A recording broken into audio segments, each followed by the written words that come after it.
Welcome into Sports Time. No Brett today. Bryant and Landon with you for the next 3 hours as we get you to the weekend. A lot to discuss this afternoon. American Media Days, they happen today.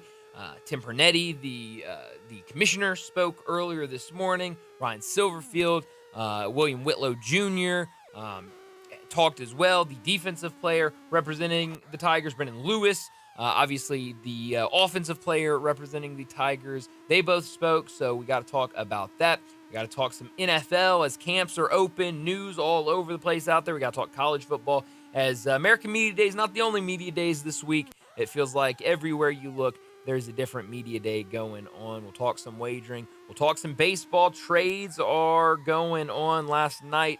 The Mariners and the D-backs kind of kicked things off with a trade involving first baseman Josh Naylor, who's going to now go to Seattle. And now today we've had a handful of trades, including Landon's Mets, that we'll have to get to later in the show, going out and getting a relief pitcher. So plenty to get to today over these next 3 hours. Landon, how you doing on this Friday afternoon? I'm doing good. It's been a good long day, good day of sports. Everything's always going crazy. There's always news going out there. But hey, speaking of the American, who do you like in the American this year? It's a great question. I'd probably say Tulane. That feels like that was going to be my answer who everyone is kind of hyping up this summer. But I mean, well, you got the BYU QB transfer go over to Tulane. Sure. Tulane's always been a pretty stellar team in the American as well. So they should be the ones balling out this year. Yeah, I like their coach a lot. I think he's really good. But I mean, I think this is going to be a pretty open conference. I think you look at both more Navy. I think they brought back more than Army did. But Army, it feels like with any of those any of those teams, the military schools, it just feels like it doesn't matter who they have out there, they're going to be a very competitive team. It's part just like the toughness of guys that they're able to bring in and part of the system that they run. So I don't think you can ever overlook Army and Navy. I think Memphis is in a really good spot. I think there's going to be one of those teams that, kind of surprises people and maybe comes out of nowhere. And maybe that is a team like USF where we've kind of been waiting for them to really bounce back. I know maybe not as a team that could go out there and win the conference, but I know Bruce Marshall has told us that he likes the over on East Carolina this year. I think their win total is set at maybe 6.5, so he likes the over there, so maybe East Carolina could be a surprise team.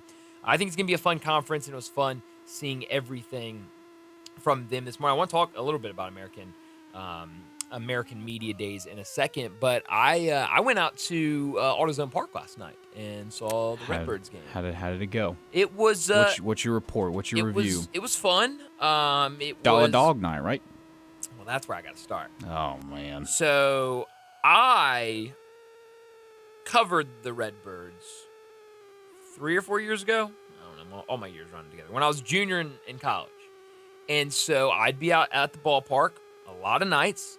And that was, I don't know if that was the first year they started the $1 dog, $2 beer night, but it was one of the first. And so I would go on Thursday nights and I'd get down there to cover the game. And, I'd go and I'd get, there was me and there was an intern that worked for the Redbirds, and we sat next to each other in the press box. So we worked it out where one Thursday I would, when I was coming in, I would go and I'd buy like 5 or 6 hot dogs and I'd bring them up and we'd split them.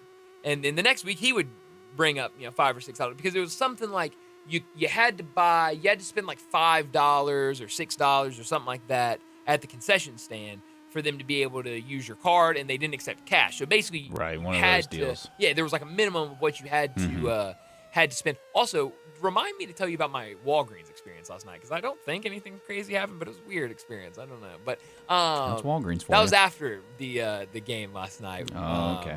Story's becoming a little clearer when now. When I stopped by Walgreens, but so like it was always $1 dog, $2 PBRs, and so last night I go and it was me and my brother and one of my friends, and they had $5 tickets, so you go and you get a seat for $5, which was really cool. And so I get there and walk in, game's about to start. I was like, I'm gonna go get a couple hot dogs, a couple $1 dogs. Walk over there, go to the concession stand. Hey, can I get 2 hot dogs and a bottle of water? $19.50. Something tells me that was not Dollar Dog Night. They don't do Dollar Dog Night anymore. Wow. Shame on me. I guess I should have like read, if I had just seen like the ads for it, I would have known that they don't, because I ended up going back and looking, and they did away with the Dollar Dogs. It's still $2 PBRs, and people were having a great time with that. But it is not Dollar Dog Night anymore. You can get $5 tickets. So I think, maybe, I don't think they had the $5 tickets then when they had the Dollar Dogs. So maybe they traded it in. Instead of doing Dollar Dogs, we're doing $5 tickets. But it was fun. The game was fun. Redbirds won. I was a little upset. J.J. Weatherholt, the number one prospect in the Cardinals organization, did not play last night. Jimmy Crooks, who's another prospect in the, high prospect in the Cardinals organization, also did not play, both getting the night off. We're actually going to talk Cardinals a little bit later in the show, 5 o'clock. We're going to talk Cardinals. Matt Pauley is going to join us from KMOX to talk the Birds. But it was fun. I mean, I think we talk about it a lot with Brett that that AutoZone Park needs some work done to it. With that being said, I will stand by that it is the single greatest fireworks show in the city of Memphis. It was fantastic. It's like from the start is how, most fireworks start. It's like, hey, here are our fireworks. Get a couple minutes in. Now they're going crazy. And then from then on, it's just one after the other after the other. I mean, I would go every Saturday just to watch the fireworks. Yeah, no, I mean, it's a great show. I have been to a couple of firework nights, but I like to kind of avoid firework night because that's the most crowded. And well, crowd gets hype. The game that I went to a couple Saturdays ago, it was a good game. We mounted a comeback. We were not successful, but, we were hitting dingers. We were getting out there, running the bases. Fans were going crazy. It was a good atmosphere, and then we lost, but fireworks got us right back on our spirits. Well, I think that's the biggest thing. And me and my buddy had gone the night before and then went last night, and we're debating on going back tonight. How about that? Might go to another Redbirds game tonight. Wow, look at you go. But he was kind of saying, like, the team's good. Like, they've got a couple prospects on there. They've got some other guys that, are probably more career minor leaguers, but are good players. They won the game 2 nights ago, like 6-0. They won last night, I think 5-0, somewhere around the same score. A lot of home runs. Like, it was fun to watch, but it just wasn't a lot of people there. And, some of the aspects of the ballpark, left a lot to be desired. I mean, going in there, I don't know how much the restrooms really get people going, but, like, I mean, some urinals off the walls and, like, a couple out of order. Were there inflatables and stuff in the field out there? That's the first time I've been to 3 or 4 games this year, and that's the first time I've seen the inflatables up. Interesting.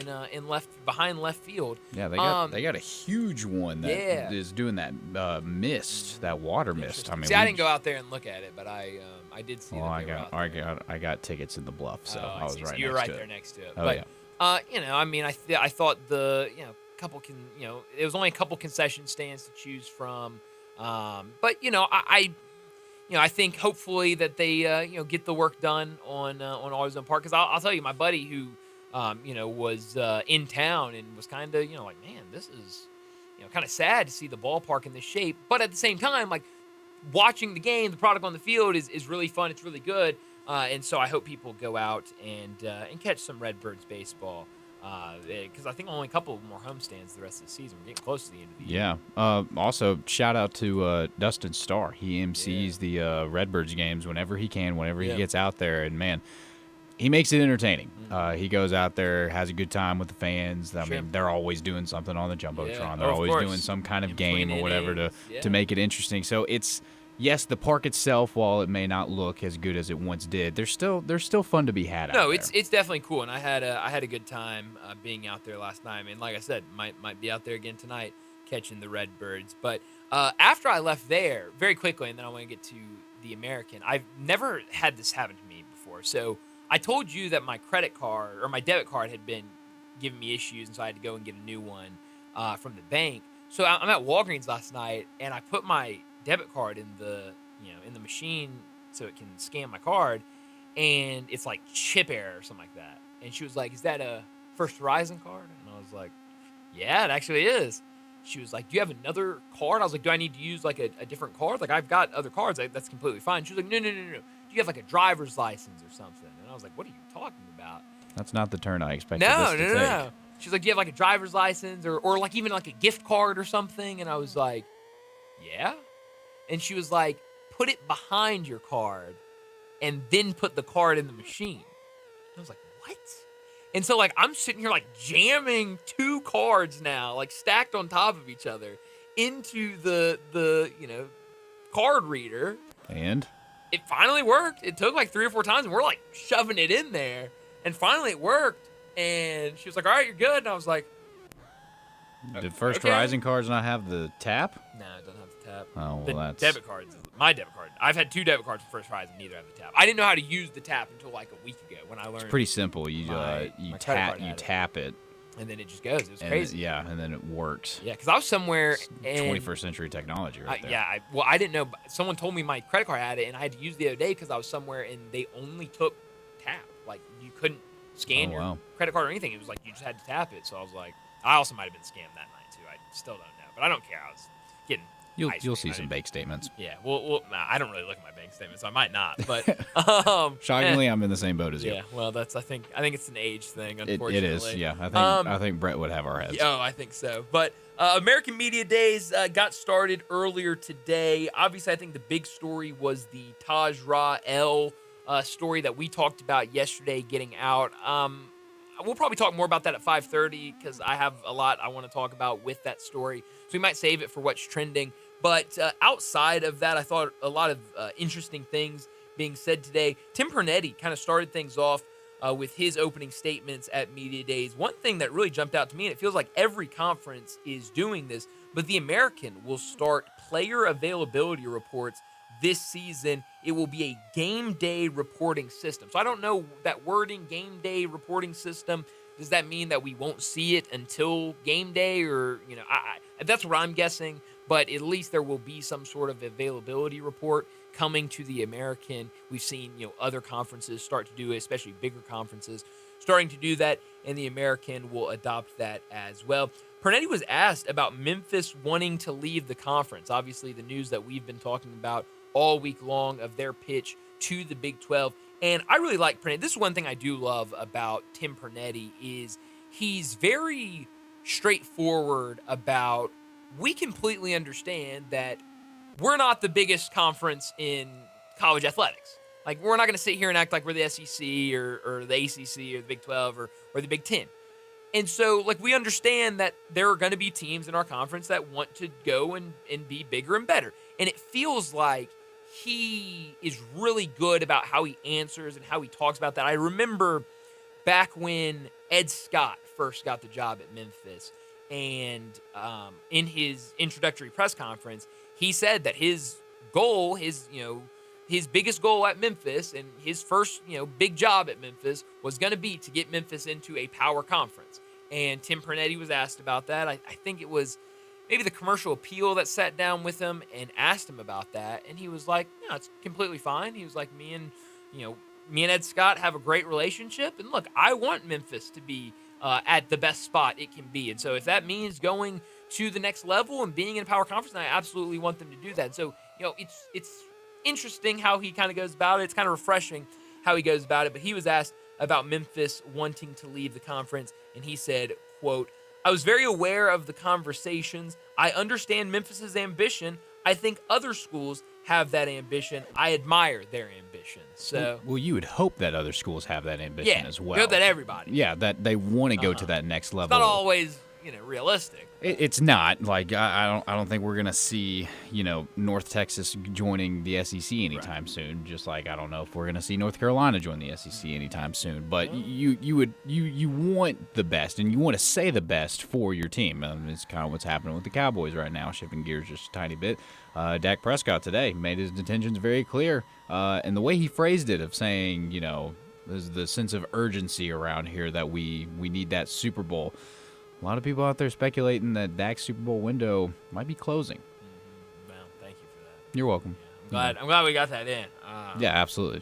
We could have gone the whole rest of the We could have, but what good would that do? Without talking Cowboys. But oh, trust me, I'll be talking a lot of Cowboys. But yeah, I think it's very obvious, and Memphis has been very obvious about where they want to be, and so I liked what Tim Pernetti had to say. In terms of Ryan Silverfield and what he had to say, one of the biggest things, we've talked a lot about it, taking Brendan Lewis to American Media Days. It feels like he's going to be the starter. I think that, he obviously has a big leg up, and I think a lot of people, Tim Cramsey and others, have said that he has a big leg up. But Ryan Silverfield saying that just because Brendan Lewis is at American Media Days, that does not mean he's going to be the starting quarterback, that there has not been a starter named. And then also when asked about Memphis's Big 12 bid, he said, quote, "I'm appreciative and proud of the fact that they were willing to swing and swing big." So some interesting things from American Media Days. I'm not sure. I thought I saw somewhere yesterday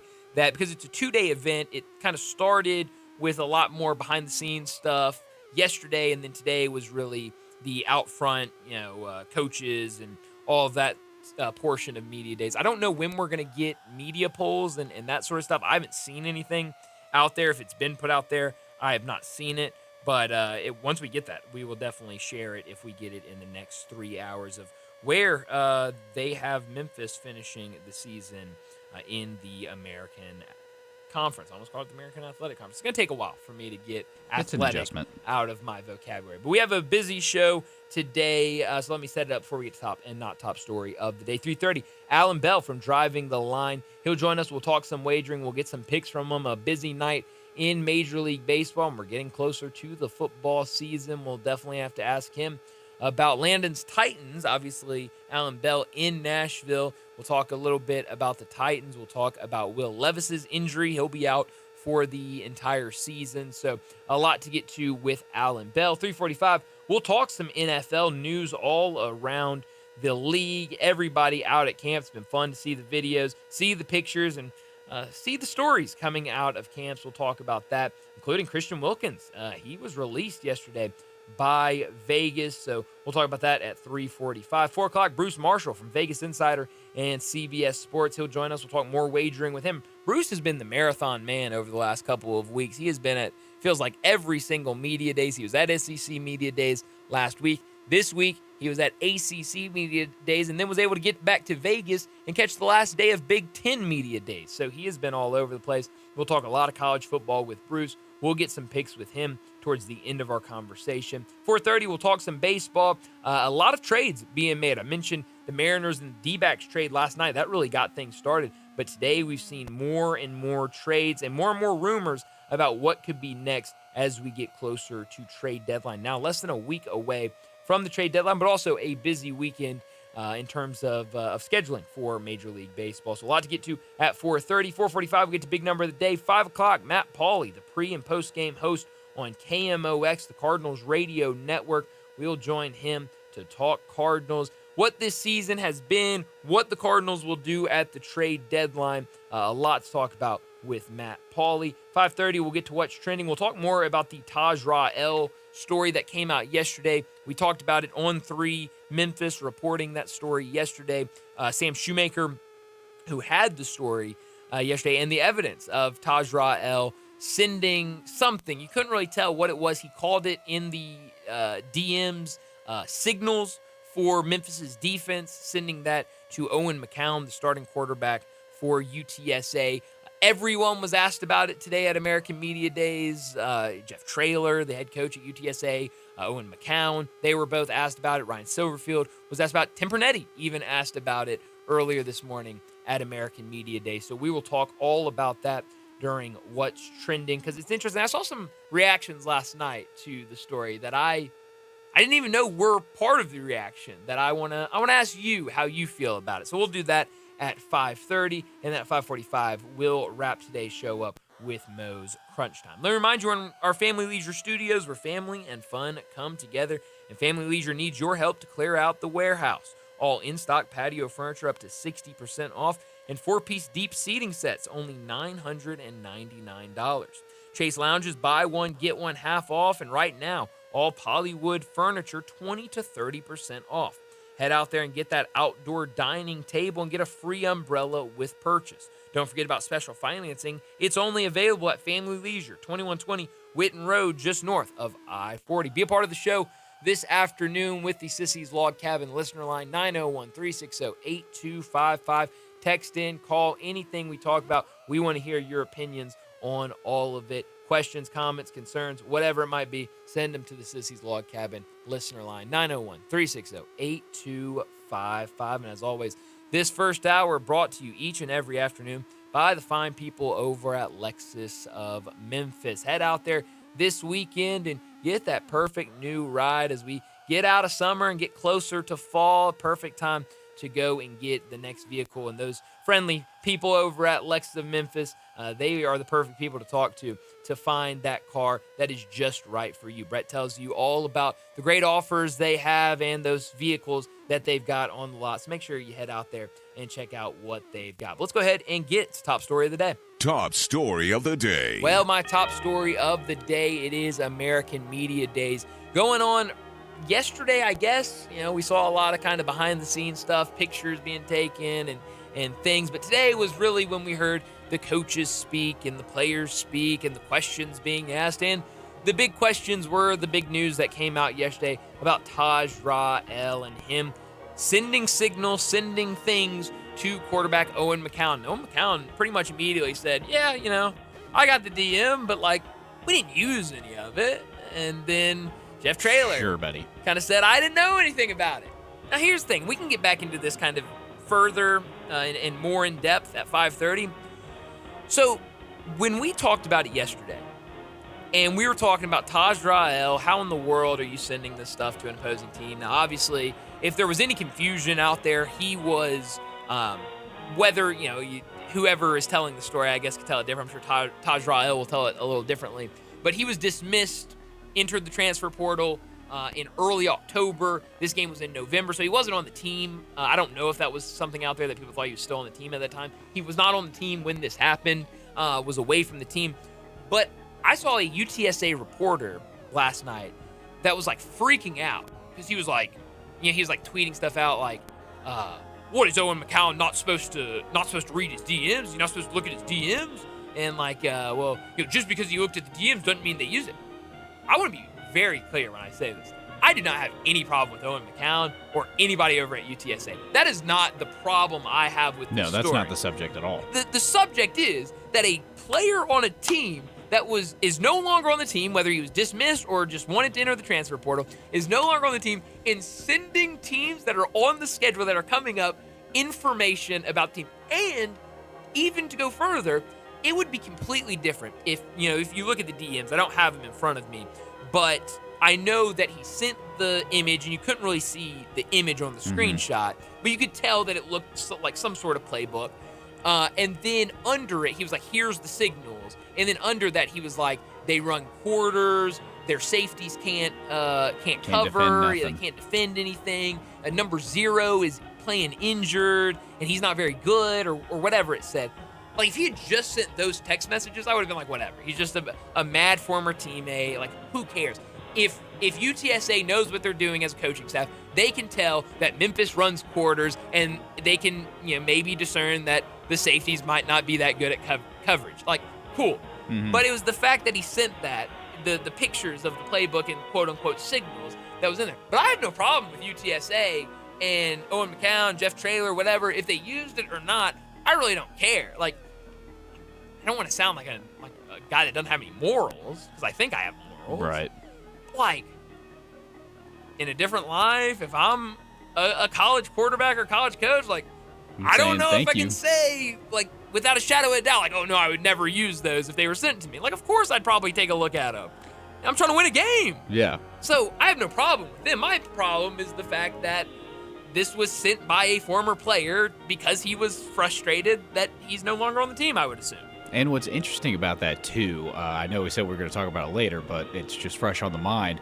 The screenshot made it clear that we got the screenshot from the end of him sending it, because all of his are in the dark purple colors. Yeah. So I don't know if that means he screenshotted his message. So here's what I think. I think that all of this circulated to. So I don't know if everyone remembers the stories about Taj Rael, but basically he was away from the team, dismissed from the team. before the season started because it was reported that he stole, he was stealing things from his teammates. And, I remember there was a PS5 in there that he stole from a teammate and then, pawned or sold or something action. like that. Sure. But, he was stealing things from teammates and then allegedly, going and selling them and flipping it and making money off of it. And then they brought him back, and then, something else happened. And, what I've seen from people that, covered the team really closely is that he was dismissed, and then I think he put out there that I just entered the transfer portal. And so what I think all of this is he was frustrated, but obviously still has relationships with the guys on the team. And so at being frustrated, took a screenshot of it and was like, yeah, have fun with UTSA. I just, I just leaked the playbook to him. And so now these guys have it. And then because it's interesting to quote unquote rat yourself out. Almost. It is, but Ryan Silverfield said today, and we'll get more into this at 5:30, but that he had heard rumblings about it when the game was over, after the game, he had kind of heard about it. So my guess is that he was kind of bragging about it to his former teammates, and may or may not have sent a screenshot himself. And then one of those teammates was like, "Well, I'll let Sam Shoemaker know about this," and gave him the screenshot. I'm going to make an executive decision here. Not top story of the day. I think it covered it. I think it covered it. Yeah, I think that's just the unanimous top story of the day. It's got to be. But we'll get more into that at 5:30 because I do think it's an interesting story. It very much is. But my not top story of the day, it is the Major League Baseball trade deadline right around the corner, less than a week away. We've seen a handful of deals already go down. I mentioned the deal last night. The Mariners go out and get Josh Naylor. They've needed a first baseman, and they go out and get one in Josh Naylor. They send 2 prospects in return. The Mets have been making moves today. They go out and get a relief pitcher from the Orioles and Gregory Soto, who's a guy that I think could be a nice piece, maybe a setup guy for What's the better Mets. than one Soto? 2 Sotos. 2 Sotos. That's a great point, but there's rumors all over the place.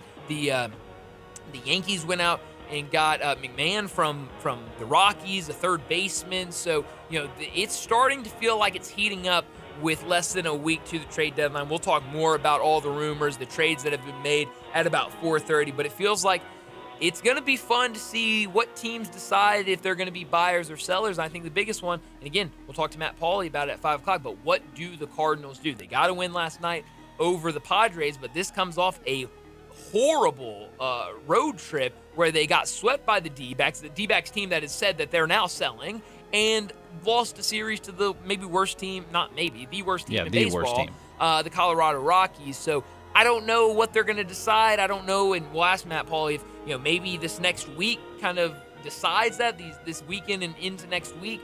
But I think the Cardinals probably should be at least light sellers at the very least. And we'll see what they do and if they make that decision ahead of the Thursday deadline. Yeah, my top story was going to be about the NFL offseason, so I guess I'll make my not top story about what's not being talked about in the NFL, and that is the Tennessee Titans, more specifically Cam Ward. I've never been around long enough to ever witness somebody who has been less talked about as a number 1 draft pick in the NFL in recent memory than Cam Ward. But at the same time, I also love this because Cam Ward is a prove-it guy. He's a guy that's going to go out and say, okay, you didn't believe me, you didn't want to put focus on me, you didn't want to talk about me, that's fine. When it comes time to play the game, when it comes time that the regular season starts, I'm going to go out there and I'm going to show it to you. 0-star recruit out of high school. Everywhere he went, he proved I deserve to be here. He earned that starting position. He worked his way up to be that number 1 draft pick, got to the NFL. I mean, even during the NFL draft ceremony, we quickly went from, okay, Cam Ward got picked. Cool. Let's look at this video footage of Shedeur Sanders and Travis Hunter, and let's look at all these other guys. He's been overlooked. I'm not saying Super Bowl contenders this year, which is always the hope, but I'm saying Cam Ward's always got something to prove, and he's going to prove it to you this year. Yeah, well, we're going to talk some Titans in our next segment with Alan Bell. That'll do it for top and not top story of the day. Let's go ahead and get to our first break, and when we return, we're going to talk some wagering. Alan Bell from Driving the Line, he joins us next.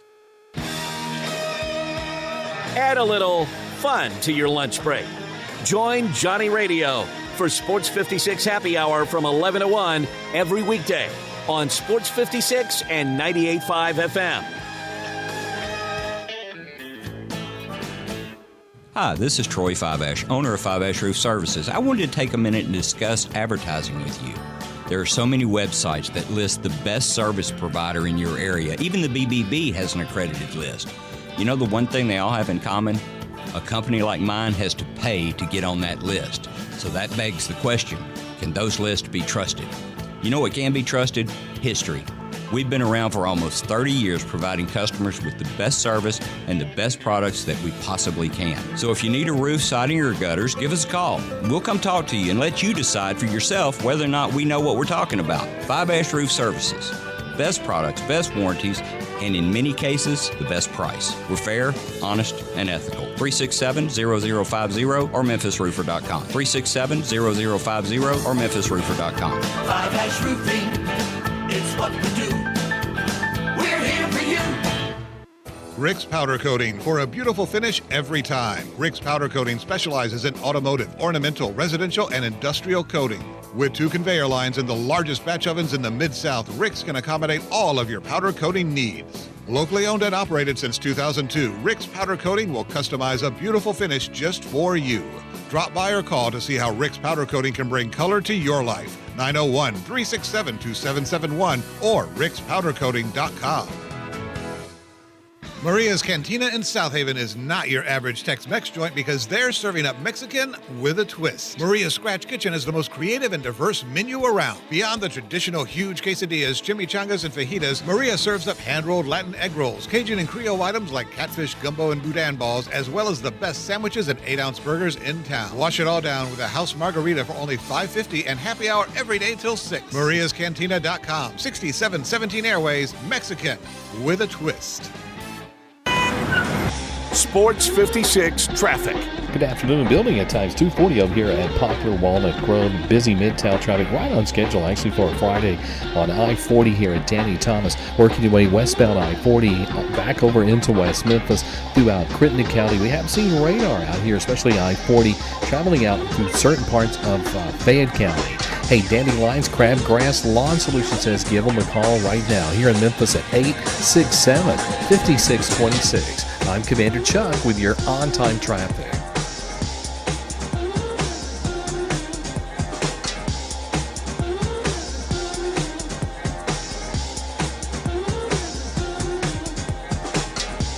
Now back to Sports Time on Sports 56 and 98.5 FM. This hour is brought to you by Lexus of Memphis. Here are your hosts, Brett Stats Norsworthy and Bryant Dacus.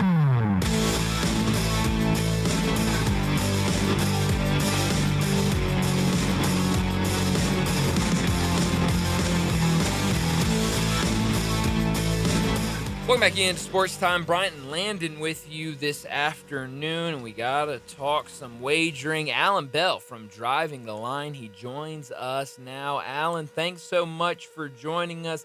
A lot to get to, but before we get to any bets or anything for this weekend, especially with Major League Baseball being back, I want to start with some training camp stuff out of the NFL. Let's start with the Titans. What are the big stories around Nashville as the Titans get ready for preseason?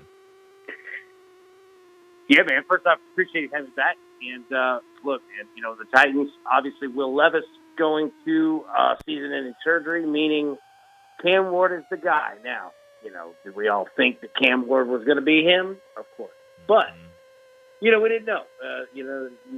Might have been a situation where the team starts Will Levis game 1. Who knows, sure. Right? But now that's all out of the way. Like, the conversation's over with. It's done. Cam Ward's team. So what does this team look like, right? Right out of the gate, man. They have protection, that. But I'll stop right there. Like, that's the main focus. Mm-hmm. And what does this coaching staff do? What do they put together in the offseason? Well, I think like you said, I think we all felt pretty good that Cam Ward was going to be the starter. I could definitely see a world where maybe they send Will Levis out there, early just to make sure Cam Ward is ready. But now, with him injured, not only do you got to make sure he's ready, you got to really hope that he's healthy, because even with Cam Ward as the starter going into the season, you would have loved to have a guy like Will Levis as the backup in case something, in case of injuries, in case of, Cam Ward just not necessarily ready. I mean, we've seen that the last couple of years with high drafted quarterbacks. So it's a big loss. When you look at Cam Ward, what do you expect we'll see in year number 1 with the Titans? Yeah, I mean, it's wild to be going from, like, you're looking for your starting quarterback, you're looking for the kid, and then it's like, okay, now we got to find his backup. All right, now we have to do this process all over again, right? What do I see out of him was the question, and the answer is everything. Like, this dude has every tool. Now, understand what I'm saying. That doesn't mean the Titans are winning the Super Bowl. Far from it. It's going to be a tough year. I think we all understand, right? But you just want to see parts and getting better. And this kid has a cannon for an arm. He can move. But I mean, he's a quarterback. Like, this dude has a chance to be really freaking good, man. Really good. But it's a team game, and you're going to have to put pieces around him. And there's only so much you could do, in 3 months. But we'll see. We're going to find out, man. Trying to get there. Yeah, hey, Alan, this is Landon. Titans have been my team for a long time, so I have a bunch of questions, but I'm going to try to limit them as best as I can. So right now in the QB room, we have good old Tim Boyle and Brandon Allen. Not exactly the top dogs when it comes to the NFL, but there are backups right now, and I've been seeing a few reports of how, now that Will Levis is down, the importance of maybe bringing in a veteran QB to back up Cam Ward or be that mentor for him. And there's a few names out there, so I was curious if you had any speculation on that, if you'd heard anything like that, and who out there would be a good mentor for Cam Ward going into his first season. Dude, that's a great question. Look, I'll say this. I haven't heard that as speculation. I've thought about just in general that idea, right? But I'm with you. Like, I don't have names, but, a guy like a Joe Flacco type, if that guy were out there, that'd be really nice for him. You know what I mean? Like, somebody who understands that their role is to help the kid. But they're there, and they're going to get paid pretty nicely to do it, right? An Alex Smith type, right? I don't know. Did you see any names listed that stuck out to you? Yes. Yeah, Some of the names that stood out to me was one. The Titans fans would not be mad if we brought back Ryan Tannehill to serve as that. We know Ryan Tannehill's not playing. He hasn't officially announced his retirement. That wouldn't be bad. Some people have said we want Marcus Mariota back, but I feel like he's found his home in Washington. I think he fits very well there. I think the biggest name that I saw that could be a possibility would potentially be signing Carson Wentz, backup for the Chiefs right now. They just signed Gardner Minshew, so Carson Wentz might be looking for another home. He could be a good guy because, early on in the season with the Eagles, took them straight to the playoffs, and then Foles carried them the rest of the way, but I don't think that would be a bad addition. No, and let me tell you this, man. If it was good enough with the Chiefs, it's good enough at the Titans. Oh, absolutely, and, yeah. Yeah, you know what I'm saying? And think about the new GM. Came from Kansas City. Yeah, absolutely. There you go. That might be something. Well, I'll tell you this. That'll give you an idea if they kick around that name or if they absolutely don't. You know what I mean? Yeah. Because somebody did. But, that fascinating. Tannehill, he fascinates me. I wonder, if he doesn't play this year, he's done. You know what I mean? You'd have to think. Yeah. I'm fascinated with him, man, because it felt like he had a little gas left. You know what I mean? Yeah. But then it's also like he might have looked around and said, "Oh, I've got a perfect life. Yeah, I'm good right here on the couch. Yeah, I'm good." Yeah, absolutely. Do you have any word on how these rookie wide receivers are looking? I know we were busy with the NFL draft, getting Elike Manor. We were busy getting Kamira Dyke, and even undrafted free agent Xavier Restrepo. You got any words on how good those guys are looking right now? Not yet, man. And that's the thing is, we just haven't had the reps, man, to really see it. But here's the deal, though. You're starting to get to see how the quarterbacks just kind of operate of just being on the field, right? Take the last part of that would be quarterback throwing to a wide receiver, but, just getting on the line on time, right? Everybody on the same page with audible, right? That part. So Like that is Cam Ward's going to be that dude. Smart guy. He absolutely freaking gets it. You know what I mean? And like this team is young. Yeah, and you were talking about, the pickups, right? Like in the draft and whatnot. And look, I don't know yet. Sample size is too small. But that being said, I'm excited to see it. The Titans are going to be a team that I bet like NFL Network picks up on because they're like, oh, we forgot that the number one, because Cam is such a quiet dude, But like you'll see it to where they'll start picking up. They're like, oh, we need to go to Titans camp. But it also feels like the Titans have been quiet with him too. They haven't done hype videos or anything. They've kept it definitely very quiet. Yeah, no, they absolutely have. I want to talk some Major League Baseball with you before we run out of time. Trade deadline less than a week away from today. What kind of moves do you expect to be made? I know we've already seen a couple. Josh Naylor going to the Mariners from the D-backs. You had the Yankees go out and get McMahon from Colorado. The Mets went out and got Gregory Soto. What kind of moves do you think we see being made over the next week? I know the D-backs is kind of the team everyone's watching right now because they've kind of, especially with that Naylor trade last night, they're kind of signaling we're going to be sellers at the deadline. Yeah, and you know what? I was going to say, look, start right there, right? Like, we could go on forever about it, but that's the topic right there because we know the Yankees, the Dodgers, teams like that, they're always interested in some guys, and we'll see what they do. But it's the Diamondbacks because they're selling. Dude, there are good pieces on this team. You're talking about guys like Ketel Marte. Would he be, available? Eugenio Suarez, would he be available? Corbin Carroll, would he be available? I mean, keep going down the list. Like, there's real talent out there, man. And I mean, if you plucked a Ketel Marte or somebody and stuck him on the Yankees or the Dodgers or, the Mariners, whoever, right? Dude, yeah. So, that's my focus right there is on Arizona. Who all do they get rid of? And remember, they're selling the team, too, right? So, you got all kinds of craziness going out there, man.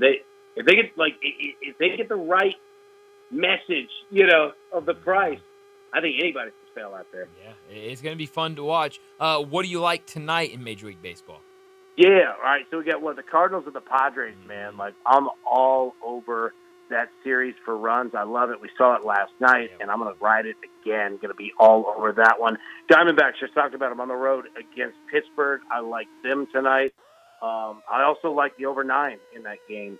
And then finally, the Braves and the Rangers, over 8. The Braves have just been horrid as of late, and I think that they're just going to have somebody else besides an injured Ronald Acuna step up.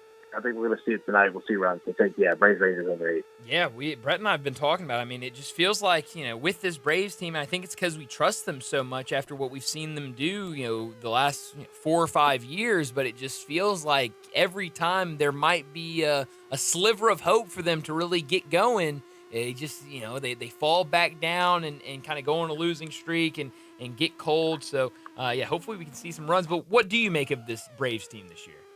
Well, you know what? Look, man, they're going to have to make some big decisions because Acuna's the guy, and he's the only one safe. Mm-hmm. Everyone else, we're going to find out. Matt Olson, Marcell Ozuna, Austin Riley. They're paying some dudes some big money, and some dudes aren't stepping up. They're going to have to, and that's just hitting. But one thing with the Braves is this. I'll give their front office and their ownership credit.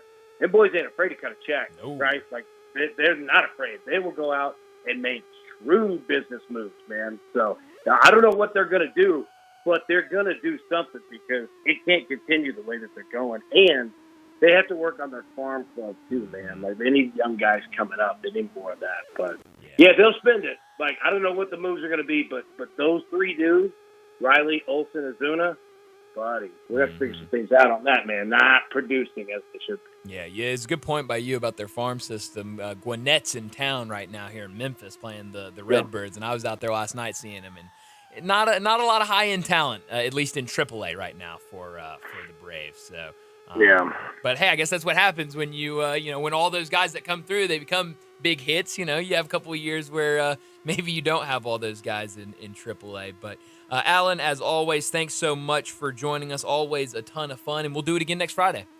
Look forward to it, boys. Y'all have a great weekend, man. Right back at you. Thanks, Alan. Alan Bell joining us from Driving the Line. Make sure you go out. I talk about it all the time. Their daily show that they put on every morning. You go over there, they'll give you some bets, they'll talk it out, they'll tell you why they're looking at that side, and really, he talks about it all the time, educate, of kind of telling you why they're looking at this, how they got to this conclusion, and why they're betting it. And so really fun, really educational, and at the end of the day, you get some bets and you win some money. So who can hate on that? But we always appreciate Alan for joining us every single Friday. But let's go ahead, get to another break, and when we return, camps are open. We got to talk the news coming out of the NFL. We'll do that next on Sports Time. Join the voice of the Tigers, Dave Woloshin, for Wolo and Friends. Weekday mornings from 10 to 11 here on Sports 56 and 98.5 FM. Marshall Steakhouse is a feast for the eyes as well as the body. Enjoy all American USDA prime steaks, aged 30 days or more, and other delicious meats and sides. Marshall Steakhouse in Holly Springs, named the #1 steakhouse in Mississippi by the Food Network, and named in the top 2 most legendary steakhouses in the South by Southern Living Magazine. Make reservations today and get free bread pudding by calling 662-252-2424 or online at marshallsteakhouse.com. Marshall Steakhouse in Holly Springs, a Southern treat. Awards, styling, driving dynamics, and innovative technology is what you'll find in your new Mitsubishi from Gossett Mitsubishi on the Pike. Looking for a deal on your next ride? We Gossett. 2024 Mitsubishi Mirage, car and driver's best with 39 combined MPG, $15,675. 2025 Mitsubishi Outlander Sport, $28,480 or $399 per month. And 2025 Mitsubishi Outlander PHEV plug-in hybrid with combined range of 420 miles. Better warranty, more electric range on full charge than a Mazda CX-90 or Toyota RAV4. PHEV, now $39,115 or $349 a month. Plus, get peace of mind with a 10-year, 100,000-mile powertrain limited warranty. That's Gossett Mitsubishi, 1870 Covington Pike, online, memphismitsubishi.com. If you want it, we got it at Gossett Motor Cars. Ford issue 006-6180, MSRP 28,980, PHEV, SE 00730, MSRP 42,615, Mirage, RH 03-7309, includes all rebates and incentives, PF 895, excludes tax title and license, see dealer for complete details, offer valid through end of the month with approved credit, dealer stock only. Progressive knows we all crave validation. Girl, you are not 37. I would have guessed 27. You guys are too sweet. Sure. Dewy skin. Terrific. Is something wrong, Ned? Why would you ask? Just because today marks my 10th anniversary without a car accident or even a speeding ticket? But somehow, tonight's all about your skincare. Wow. With Snapshot from Progressive, you can get a personalized rate based on how you drive. And that's all the validation you need. Progressive Casualty Insurance Company and affiliates. Snapshot not available in California or from all agents. Surcharge possible for unsafe driving. I think a lot about golf, and when I think golf, I think Miramichi. Did you know Miramichi Golf Course offers membership? It's a great way to play more golf for less out of pocket. Their memberships run for $300 a month plus tax, and that includes unlimited rounds and range balls, no extra card fees, priority tee time booking, and discounts in the pro shop. Oh, by the way, there's no initiation fee. Miramichi green fees, they'll allow you to choose the right rate at the right time on the right day for your needs. If morning tee times are more important, you can book up to 14 days ahead of time to reserve your spot. If rate is more important to you, there are discounted evening rates available that you can choose from. Miramichi is now open on Mondays, and you'll find the lowest rate is on Thursday. Sometimes you just need to escape the hustle and bustle of life. Miramichi Golf Course provides just the right place to solve that need. The name Miramichi means place of happy retreat. When you need a quiet, peaceful round of golf, please make your way to Miramichi. Since 1948, in the alley, the Rendezvous. I'm with John Virgos. John, what's going on in the Rendezvous? Brett, after 76 years, we've decided to expand our product line. Anyone who's tasted our ribs is familiar with our vinegar base. It's now available in a 32-ounce jar. It's so good to baste or marinate all meats. I even put a little bit on turnip greens. Something we've been using at the restaurant or at our house has been the Greek seasoning. My father was a cook, but my mother was a chef, and she was the one that put Greek seasoning on everything from a Mediterranean diet or a steak. My mom used it on soup, salad, veggies, fish, any meats. It's a great seasoning and a flavor enhancer. My brother Nick figured out salt and pepper was more than just McCormick's and Morton's. He's come up with the perfect blend we use to coat our shoulders and our brisket, and he used to make it for his friends as Christmas gifts, and they loved it. All these products are available at the Rendezvous or online for shipping as gifts and in many grocery stores. And if they're not in your favorite grocery store, ask your grocer to stock it. A beloved family affair and still going strong since 1948. The Rendezvous. Now back to Sports Time on Sports 56 and 98.5 FM. This hour is brought to you by Lexus of Memphis. Here are your hosts, Brett Stats Norsworthy and Bryant Dacus.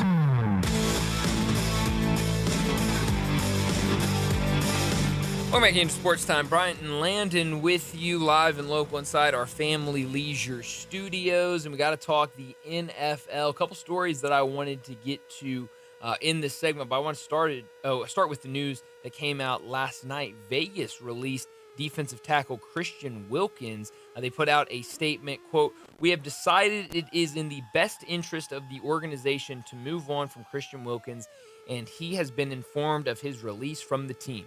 This franchise has a commitment to excellence on and off the field. With no clear path or plan for future return to play from Christian, this transaction is necessary for the entire organization to move forward and prepare for the new season." In addition to waiving him, they voided the remaining $35.2 million in guaranteed money from his contract, citing a disagreement over how he handled the rehab process from the surgery he had in October to repair a Jones fracture in his left foot. This is a quote from the story over on The Athletic about it. Quote, "The typical timeline for recovery from a Jones fracture is 3 to 4 months, but Wilkins still wasn't able to practice when the Raiders began OTAs in May." So very clearly, there was some sort of disagreement, whether it was just he wasn't doing the rehab or he wanted to do it differently or whatever it might be. There was something from an October surgery. We are now in July, so you're talking getting 8 into close to 9 months since that surgery, and he still isn't able to participate. Well, when you're talking about it, look, I know there can be, things that happen in a rehab and it can get delayed, but if you're telling me that it should be 4 to 5 months that this rehab should take place, well then, or 3 to 4 months. I added an additional month. So, if you're telling me it's supposed to be 3 to 4 months and we're now 7, 8, 9 months down the road, then yeah, there might be bigger issues, and I can understand. Because when I first heard this, that Vegas was waiving Christian Wilkins, I was shocked.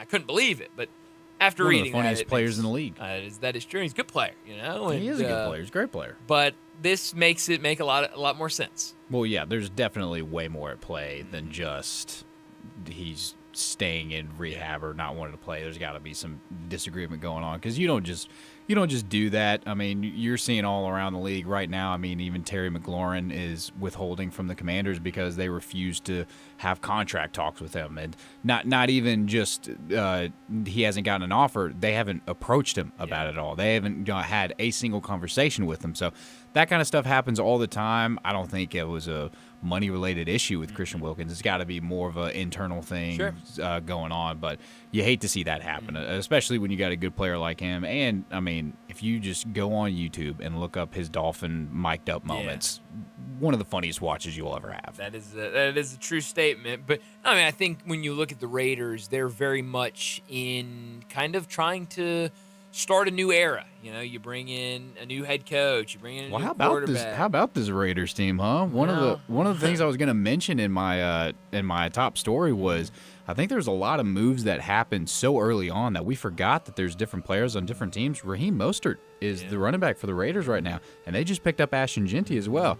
Now, I'm not overly crazy about Geno Smith. I think he had that one good year with the Seahawks, and then he didn't really replicate, and now he's with the Raiders, and everybody's like, oh, this is going to be with his coach. With Pete Carroll, which, I mean... He's Pete's guy, Well, he's got now 2 running backs that he should run with on the 1-yard line. Yes, I went there. Sorry, Seahawks fans. But, hey, maybe the Raiders make a run. You've got Brock Bowers. I wish he was a Titan. He said he wanted to be a Titan. He's not, but he's going to go kill it over there. So maybe these Raiders teams one to look out for this year, especially with that run game. Yeah, I think they'll be fun to watch and see if they can make any noise. But I do think when you talk about that, new coach, new quarterback, bringing in some running backs, bringing in some guys to kind of change the narrative of this Raiders team. I think when you look at Christian Wilkins and you say we have a great player here, but something's not clicking in terms of trying to get him back on the field, and we can see we have this option in the contract where we can void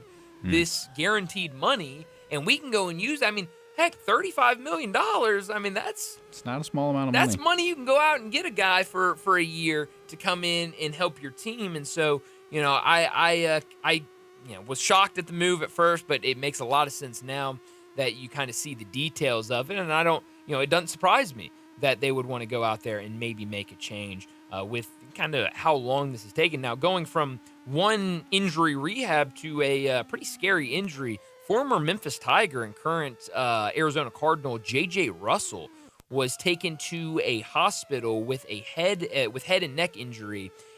Suffered an injury at practice yesterday with the Cardinals and was taken to a nearby hospital for further testing and evaluations. The NBC Sports reporting of this said that the Cardinals announced that Russell is being evaluated for a head and neck injury suffered in this afternoon's, which was yesterday, this afternoon's practice.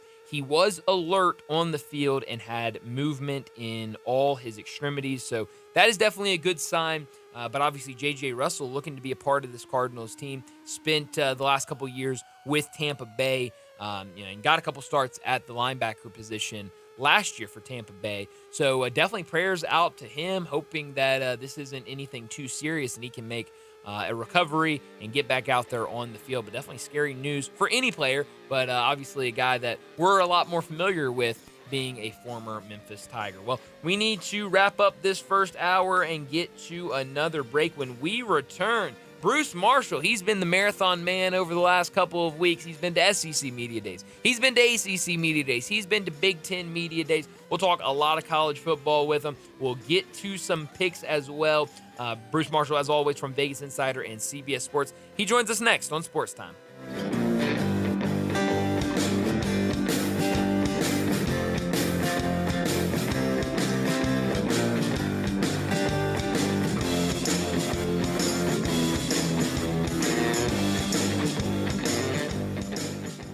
Cooper Systems is having a sales tax holiday super sale.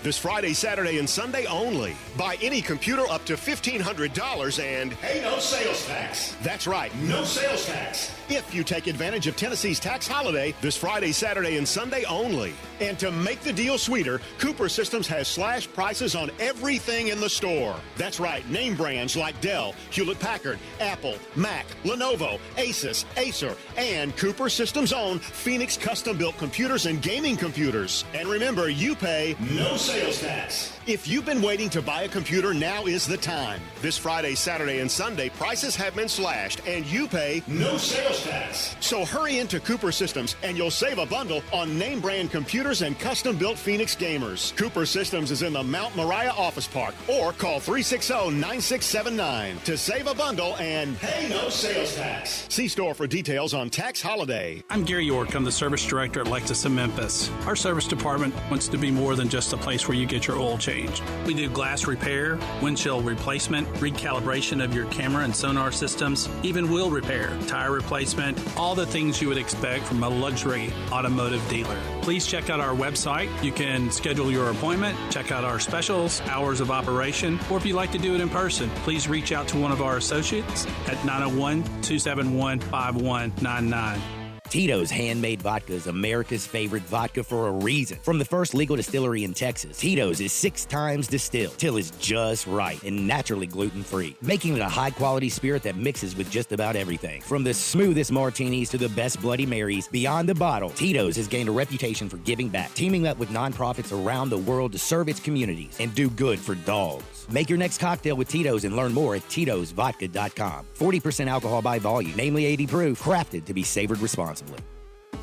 Jenkins Floors and More invites you to their retail warehouse where they pass wholesale savings on to you. Jenkins Floors at 2356 Goodman Road in Horn Lake. Also stores in Cleveland, Mississippi and Little Rock. They specialize in flooring and carpeting, tile, plantation shutters, and blinds. Jenkins makes your life easy with a 2-week turnaround. Contractors, builders, or family projects, call 662-469-9350 for a free estimate. Owners Timmy and Rebecca Jenkins say hello to Sports 56 fans and look forward to your business. Hey, Rockin' Ronnie, the Hyundai Getaway sales event is still going strong at Gossett Hyundai South on Mount Moriah in your brand new dealership. That's right, Randy. It's a great new dealership. Service available that is less wait time than anyone in town. 16 service bays and immediate appointments available. Plus, a 2025 Hyundai Kona SEL. $287.02 a month and rates at 3.99 for 72 months available. 2025 Hyundai Tucson SE. $313.38 a month and rates at 2.99 for 48 months available. And a 2025 Hyundai Santa Fe 2.5 SE. We got it at $339.57 a month and 0% for 60 months available. Plus America's best 10-year, 100,000-mile powertrain limited warranty. That's Gossett Hyundai South, 2660 Mount Moriah. Online, HyundaiMountMoriah.com. All 36 month lease, $10,000 per year. Santa Fe, SHO 97,800, MSRP 36,865. Tucson, SEO 32,0728, MSRP 30,395. Kona, SU 327,315, MSRP 281,39. Includes all rebates and incentives. PF 895 excludes tax on the license. CD for complete details. Offer valid through end of the month. With approved credit, dealer stock only must finance through HMA. Sports 56 traffic. Good afternoon. Still trying to offload this truck crash that happened earlier out here on 240 right on to Bill Morris Parkway going outbound. Again, it's really slow down on 240 westbound there at the Quince Road overpass there at Bill Morris Parkway. Extra time through here this afternoon as it starts to increase through Midtown on 240 south at South Parkway. Weimer's Jewelry, your diamond engagement ring headquarters this bridal season. Stop by and see them this weekend at Weimer's Jewelry on Highway 64. I'm Commander Chuck with your on-time traffic.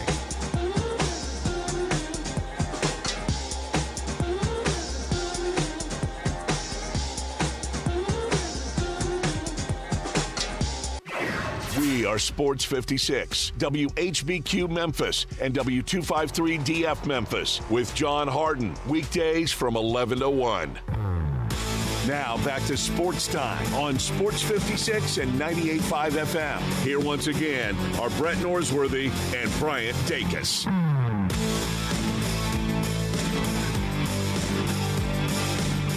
Welcome back into Sports Time. Bryant and Landon with you as we start our second hour, and we got to talk some college football. We got to talk some wagering. Bruce Marshall joins us now from Vegas Insider and CBS Sports. Bruce, thanks so much for joining us. You've been the marathon man over these last couple of weeks. You've been to SEC Media Days. You've been to ACC Media Days. You got to the last day of Big Ten Media Days out in Vegas, which it's still weird that we're having Big Ten Media Days in Vegas. But after SEC Media Days, we talked with you last Friday. At ACC Media Days, what was your big takeaway from the ACC?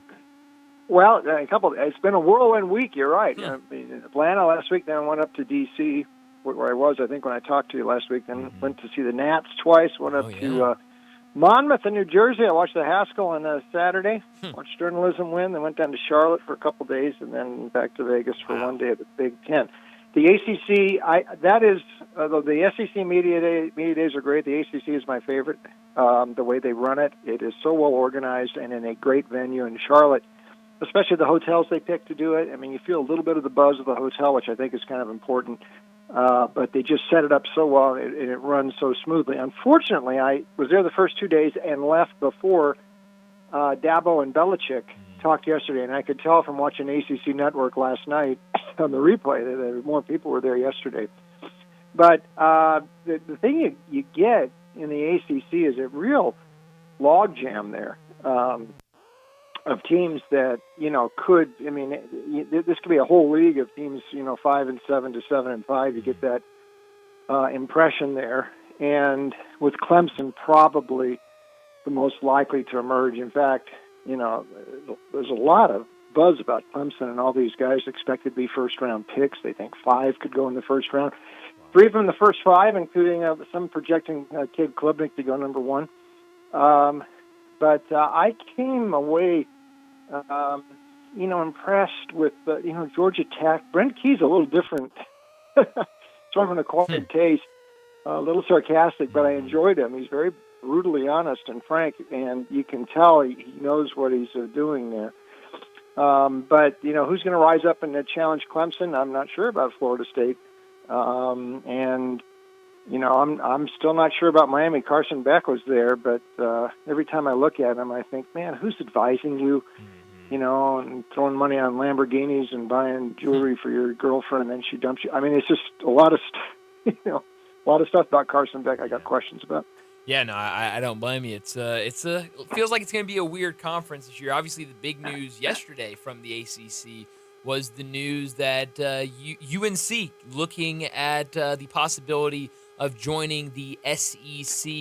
We got a little more information about that as the afternoon went on, because I think when Brett and I were starting the show yesterday, it felt like, okay, UNC might be trying to make a move pretty soon, and then later, a couple hours later, we kind of learned, well, it would be around 2030 when we know that's a big year, especially in the ACC with that TV deal. What did you make of the news yesterday that UNC is looking at potential opportunities in the SEC? Well, a lot of smoke. I mean, we've heard that before about Clemson and Florida State, too. They've made some adjustments in the TV contracts there, the media deals in the ACC to sort of, more reward the teams that are on more and more the big TV dates like that. But I've heard this before, and the important thing is they got to have a place to land. And do they bring that much more to the pie, and already pretty big pie in the SEC, to invite another one in there? I don't know. Big Ten? I don't know. I mean, they've already got a lot of teams, a lot of schools in the Big Ten, and they could want to get in the SEC, but they got to get invited. And that's the other thing I took from Greg Sankey last week, was that the SEC is in no hurry to change anything. And a lot of it has to do with how many slices of that financial pie they can cut up there. You're right, though. Nothing will probably happen in the ACC until this current media deal is done and there's an escape. I think that 2030, although I think the deal goes longer than that, but I think Carolina thinks it might be able to wiggle out. I'm just not sure there's a landing spot for him. We'll see. Yeah. Well, let's say that the SEC does want to add North Carolina to the conference. We know it wouldn't just be one additional team. Is there another ACC team that you think, and I think this would probably open the door for more ACC teams to try to get out of there. Do you think there would be, or what other ACC teams do you think could maybe make the move and maybe land in the SEC? Well, I would think it would have to be TV driven. And you think, where can they open up another market where they aren't at right now? And they're in a lot of places right now. So, I mean, you think, somewhere in Texas with SMU? No, I think you've got A&M and you've got Texas, so I don't know that adds much more to the TV pie there. The Florida schools, possibly. They've already got the Gators in there, but I think the TV networks sort of think the SEC is in Florida. Florida State, Miami is always a possibility. But is that going to expand the pie much? So that leaves a couple of regions, the far west, but I don't know if one of the Bay Area schools or both of them can move the needle that much. And then so you look up in the Northeast, does Syracuse move the needle? Boston College, that gets, Syracuse it's sort of remotely located there, but it is sort of New York school. So I think it'd be TV driven, but I don't think there's any clear answers, and I don't. The Mid-Atlantic area possibly there, so Virginia's a possibility. Although Virginia Tech sort of have to move in tandem, so I don't know where they'd go. I really don't. Yeah, it's definitely gonna be fun to kind of see how it plays out. Speaking of realignment, obviously the big news here in Memphis earlier this week was the university's proposal to the Big 12 to kind of buy their way into the conference with $200 million, not taking any TV money for the next 5 years, and then saying that if it's not working by 2030, we will put ourselves up to be kicked out of the conference. It was quickly shot down. What did you make of that news of Memphis trying to get into the Big 12? That was a reaction to what SMU has done in the ACC, and that's a similar sort of deal. And the ACC bought SMU's offer, because SMU sort of approached them and said, "We'll do this," and that sounds exactly what SMU did with the ACC. Again, though, Memphis looks like the next candidate that could be absorbed, but it comes back to the TV economics, and does Memphis move the needle enough to justify cutting up the pie again? And Big 12 has already expanded. They're in a lot of spots right now, and it would seem, I guess they could get up to 18, and maybe Memphis would be another one that they would look at there. So I think that will be revisited again, and I wouldn't shut the door on that, even though the initial response was sort of a nay. But I don't think the door is shut on if Memphis is willing to do that. I think Big 12 will take another look and think about it. Yeah, and I think got to. I mean, Brett and I were talking earlier today, and there was a story about I think it was Iowa State that is improving. Yeah, here it is. It's that Iowa State is halts their Hilton Coliseum renovations and ups ticket prices. So I mean, we're in a world with college athletics where everybody could use more money, and if this offer's out there that Memphis would give money to the conference to try to get a spot in there, then I think you're right. I think this could be something that gets revisited, and we'll see. But what do you think the biggest factor? Do you think the biggest factor of the quick no is because of how many teams they have already in there, and that down the road, it's kind of because I think what you said was interesting there, because I think everyone here talking about it has just been focused on this kind of first 5 or so years where they're not going to take any television money. They're not going to take any money, why would it be a bad thing? But you look further down the road, and do you want to have that pie cut up even more when Memphis will be taking money? What do you think the biggest factor to such a quick no was from the Big 12? Well, I think it's just they want to take another look at it. Yeah. And instead of, and it doesn't mean that they've totally rejected it. I think they still want to examine it a little bit, and for the reason you said there.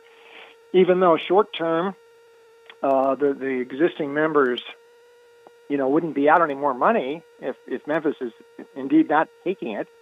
But I think all of these conferences now are in a different mode, and the deal is the private equity part of it, and getting corporate America involved.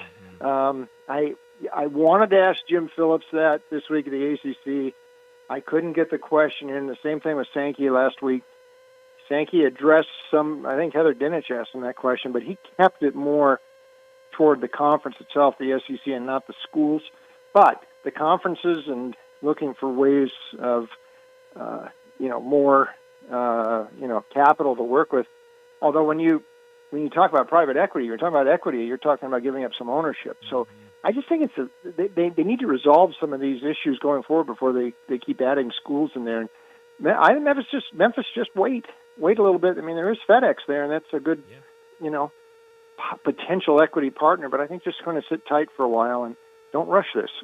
Something will break sooner or later. Absolutely. Talking to Bruce Marshall, he joins us every single Friday. Talk a little bit of everything. Bruce, we talked a little ACC. You also were able to make it to the final day of Big Ten Media Days in Vegas. Was that weird to have Big Ten Media Days in Vegas, and what were your takeaways from that?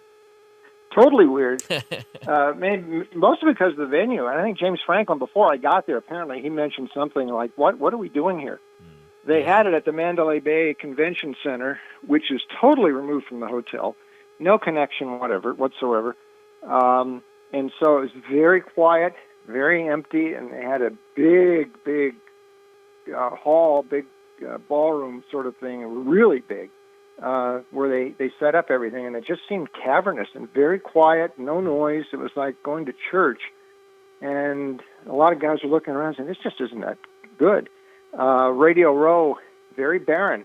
That's one problem. When you move your media day so far away, a lot of the radio stations that would show up, and I've been to Big Ten before in Chicago, and they had a lot more radio people there than they did yesterday or this week in Vegas. It was just very disjointed. They run it effectively. I sort of like the way the Big Ten does it, but I don't think they're going to come back to Vegas. Nobody seemed to like it. And like I said, you're just totally, there was no connection to, they could have had this in Iowa City or Lincoln, if they're going to be in a venue where there's really no connection to the city like that. So I was disappointed that, though the program was pretty good, and I got a chance to talk to lots of coaches. The one thing I did bring up, for me, I must say it was kind of neat, talking to Lincoln Riley and Deshaun Foster. I kept thinking about, God, if I was a little boy and I got to talk to the SC and UCLA coaches when I was in grade school, John McKay or Tommy Prothero, I would have been over the moon. So and I was still excited to do that. So there's still a little bit of boy in me, I guess. But what I asked most of the coaches yesterday, and some at ACC this week, was what to do about the portal at plural, portals. They have one in December, another one in spring, and especially that December one that overlaps with the bowls, and it's fundamentally incompatible. When these schools, so many of these bowl teams, take a stripped down roster because guys are in the portal. I mean, that's insane. And Marshall, we saw this year, had to pull out of the Independence Bowl because everyone went in the portal and Charles Huff left. So, they all sort of acknowledge that something has to be done. There just isn't a one-size-fits-all. And Kirk Ferentz and Riley sort of said the same thing. He said it's hard because some schools run semesters, some schools run quarters.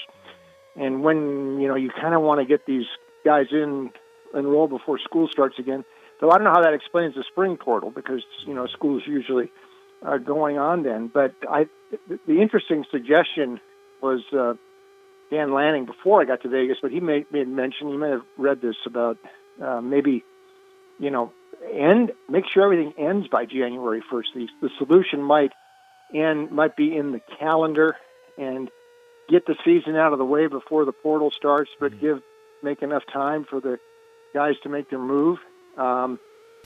Somewhere in the calendar, and if that means starting the season a bit earlier, fine.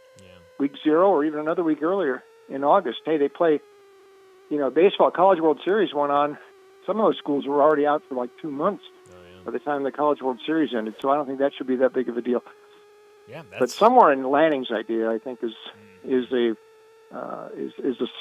possible solution. It has to be in the calendar, but everybody agrees this is incompatible right now, and it's wrecking the Bulls, and they got to do something about it. They just can't agree what it is.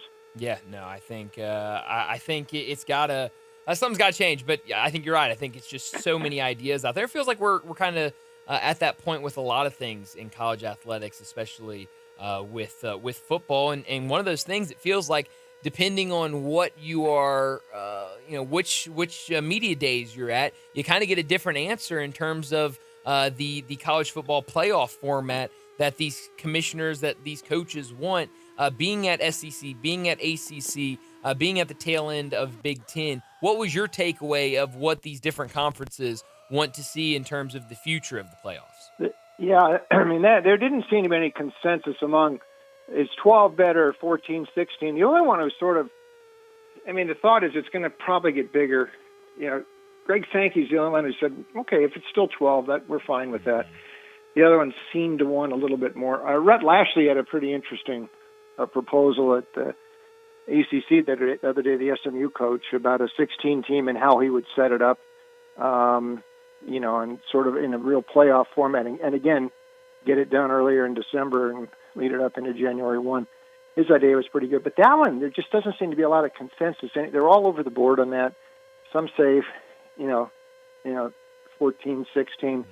But again, they've just got to, they're going to have to come to some conclusion, and they've got to get, where the SEC and the Big Ten can agree with the other conferences on it.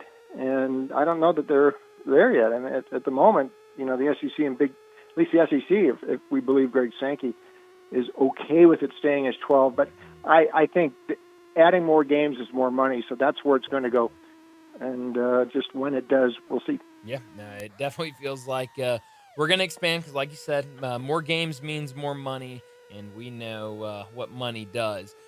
Switching gears a little bit, we're talking with Bruce Marshall. He joins us every week from Vegas Insider and CBS Sports. Major League Baseball, we're less than a week away from the trade deadline. We've already had a couple of moves. Have any of these moves jumped out to you that you think really good moves for the teams? Well, Arizona apparently is open for business. Yeah. If they're moving Josh Naylor like that, that means they've got some other players like Suarez who are very much in demand here, and some pitchers, Gallen, maybe even Merrill Kelly.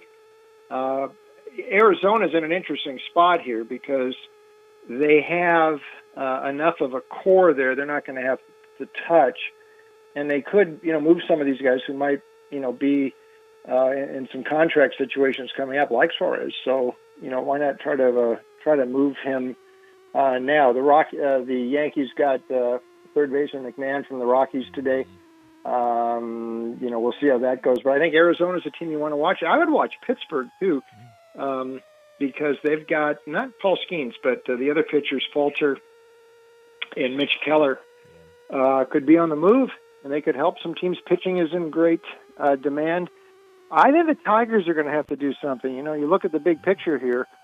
I think their window is actually not that great if Skubal is going to probably, he'll be a free agent after next year. He's got Scott Boras. I don't know that Detroit's going to be able to keep him, so they better try to win now. And, oh, by the way, the wheels have come off for the Tigers. And I don't know that this is a blip, because this is, until last August, the Tigers did not look like any sort of a contender. And then they got hot. Now, this is a brutal slump they're in right now, and the offense is stalled and the pitching is faltering. So I think they're going to have to be active here and make some moves. The window could be closing a lot sooner than people think in Detroit, and they better make the moves now. Yeah, I think you're right. It's a good point, because this time last year we were having conversations about should the Tigers sell, and should they move Skubal and some of these other guys, and then they decided to keep mostly everybody intact, and then they got really hot at the end of the season. Made the playoffs, and was a fun team to watch, and now playing really well. But you're right, as of late, really struggling. Anything you like out there tonight in Major League Baseball? Well, let's mention the Tigers again. Toronto is now blown by them in the American League for the best record, and oh, by the way, so is Houston ahead of Detroit. They play again tonight. Toronto's a slight favorite there, with Berrios into Detroit, who is going with Montero tonight, who is not the most reliable starter. So until Detroit does something here, I might look at Toronto. I think the Dodgers have got some issues right now. They were very fortunate to squeeze out that series against the Twins. I can't believe Rocco Baldelli, walked the go-ahead run intentionally when Ohtani was up in the ninth inning with only a guy at first base. That was insane, I thought. But they're in Boston tonight. The Red Sox have played much better at home lately. Bello has put up some really good numbers. The Dodgers, Emmett Sheehan is on the mound. He doesn't go that deep in games, and their bullpen has been pretty rickety lately. So I think Boston around even money. Those two tonight. Maybe Tampa Bay. Littell's been pretty consistent, although they've been disappointing me lately. They are playing at Cincinnati tonight, but I think Toronto and the Red Sox look good to me. Yeah, I like those a lot. Bruce, before we let you go, where can we find more of you? Yeah, thanks. Check us out online, CBS Sportsline. Check out this Discord channel, CBS Sportsline Discord, college football. You can get a lot of my previews up there. I wrote about my experiences at the media days there, plus my picks, regular CBS Sportsline. Also, as usual, VegasInsider.com, and the new really good places for picks. That's winnersandwhiners.com and picksandparlays.com. Bruce, as always, thanks so much for joining us. Enjoy your weekend, and we'll do it again next Friday. Okay, Brian. Thank you. Thanks, Bruce. Bruce Marshall joining us every single week to talk some wagering, talk a little bit of everything. We'll talk football with him. We'll talk basketball. We'll talk baseball. He loves talking soccer, and I was going to talk a little soccer to him. We don't talk a lot of soccer, Landon, but no, we don't. I will say for a good this, reason. For good reason. I'll say this, and I'm actually wearing an MLS kit. I didn't want to mention it, but I think you wore it yesterday too. I did not wear it yesterday. I wore it earlier this week. Nah. It wasn't yesterday. I can guarantee you. Maybe 2 days ago. Might have been 2 days ago, but it's been washed. I can assure you, it's been washed. No, I believe you. I do the same thing. It's game day for Nashville, so I wore it. Okay, cool. Game day. So this kit, I'm not gonna lie, it's kind of poorly made. I only got this like a year ago, and it's like my MLS team is DC United. Is it? Well, so the only reason I bring it up, because again, we don't talk soccer on this show very often. Nothing against soccer. I enjoy watching it every now and then. But I saw this the other day, and I don't understand it in any sense of if you're a sport that is trying to grow in popularity. First off, people already knock that all the games are on Apple TV Plus, so you have to have a subscription. I noticed on your shoulder. Yeah, you there. got a little patch there, the Apple TV TV. Plus. So you have to have an Apple TV Plus account, and it's not even like if you have the regular Apple TV Plus. Like, do you have Apple TV Plus? I have Apple TV. I don't know about the Plus part. Okay, well, there you can get like Apple TV Plus and like get like Ted Lasso and stuff like that. Oh right? yeah, I love Ted Lasso. Okay, so you have that. Great show. You would not be able to watch just because you have Apple TV and you can watch the shows on Apple TV. You can't watch MLS games with that. You have to get an additional subscription to watch MLS games with that. That seems dumb. You can get it by itself, but it's cheaper if you have Apple TV already, and then you can get the MLS. So that's already kind of stopping people from watching. People. But they are supposedly, I think they already voted on it and are like going to get back to it in a month or two. They're going to vote because the European soccer schedule is more of a fall thing. Like it starts it'll start here in August and it'll go to like the spring. But the MLS format is kind of flip-flop. Like they'll start in the spring and they'll go, they're going to wrap up here in probably a month or two. And they were voting to switch it to like the more European style and play in the fall. It's a terrible idea. If you're going to get anybody watching like that aren't like diehard soccer fans, you think they're going to pick MLS soccer over college football or NFL? Doesn't Messi still play for Miami? He does. He just got suspended for a game. Really? He didn't play in the All-Star game. Wow. Poor Messi. Poor Messi. So they suspended him. He got voted to the All-Star game. He was on the All-Star team. He decided he didn't want to play in the All-Star game. They suspended him for a game. So, like, I just don't understand because, like, I'll watch MLS. Like, I'm one of those fans, like, I'm not going to watch, like, MLS as a whole, but I'll watch, Nashville. I'm a Nashville fan, so I'll watch their games. Okay. But if it's in the fall, like, I'm not going to watch Nashville over, like, Clemson and LSU or something like that, you know? Mm-mm. Like, I don't understand. I personally wouldn't. I personally wouldn't either. I think the soccer fans are going to watch soccer. But if you're trying to get a larger audience, I don't think there's many people that are going to jump from watching any college football game or any NFL game to watching soccer. So I don't think that is a good move for MLS if they do that. That was a little bit of a side note that we never talk about soccer, and it's because we don't really pay attention to it. But that is something I thought was interesting out there. Well, Bruce Marshall joins us every Friday, giving us some picks and some interesting ones out there. Boston tonight over the Dodgers could be a fun game later tonight. But before we get to a break, let me remind you the weekend is here. It's a perfect time to head out to Frontier Western Store. Family owned and operated since 1967, Frontier Western is your one-stop shop for all the biggest brands in Western wear. Check out Frontier's world-famous boot showroom. Whether it's work boots or dress boots, Frontier has you covered for the entire family with proven in-stock classics like Ariat, Dam Post, and Durango, and that's just to name a few of the many brands they have. Frontier Western's also the one-stop shop for Carhartt in the Mid-South, but they've got a ton of other brands when it comes to shirts, shorts, jeans, outerwear, whatever you're in the market for, they've got it. But if you're in the market for jeans, Frontier is the place you've got to go. They've got all the brands, from Ariat all the way down to Wrangler, and you'll love how easy it is to find the perfect style and size for you. Frontier's pricing is lower than online and chain stores, so you know you'll be getting the best deals. Head down to 5880 Goodman Road in Olive Branch and check out the entire selection. Open Monday through Saturday, 9 a.m. to 7 p.m., and Sundays, 1 p.m. to 6 p.m. for Frontier Western Store. Well, let's get to another break. When we return, trade deadline less than a week away, deals already being made around Major League Baseball. We've got to talk about that stuff. We've also got to talk about what happened last night around Major League Baseball, the weekend series that gets started today. We even got one game going on right now. Marlins and Brewers, top of the fifth inning, all tied up at 1. So we'll keep you updated on what's going on in that. Brewers, hottest team in baseball right now, 61-41, have been red hot for the last couple of weeks. But don't go anywhere. We're talking some baseball next on Sports Time. Start your day with Sports 56 Mornings with Greg Gaston and Eli Savoy. Weekday mornings from 7 to 10, right here on Sports 56 and 98.5 FM.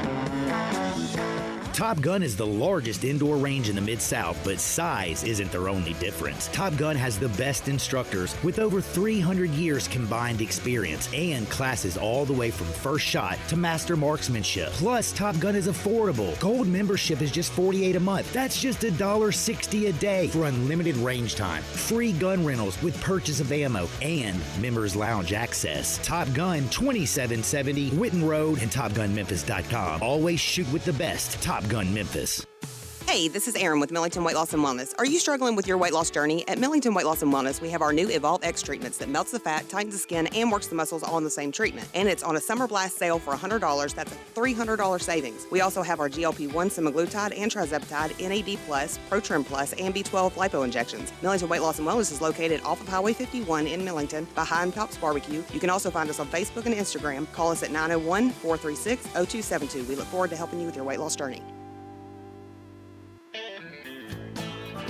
Hi, this is Troy Fiveash, owner of Fiveash Roof Services. Do you know what Penny Hardaway and I have in common?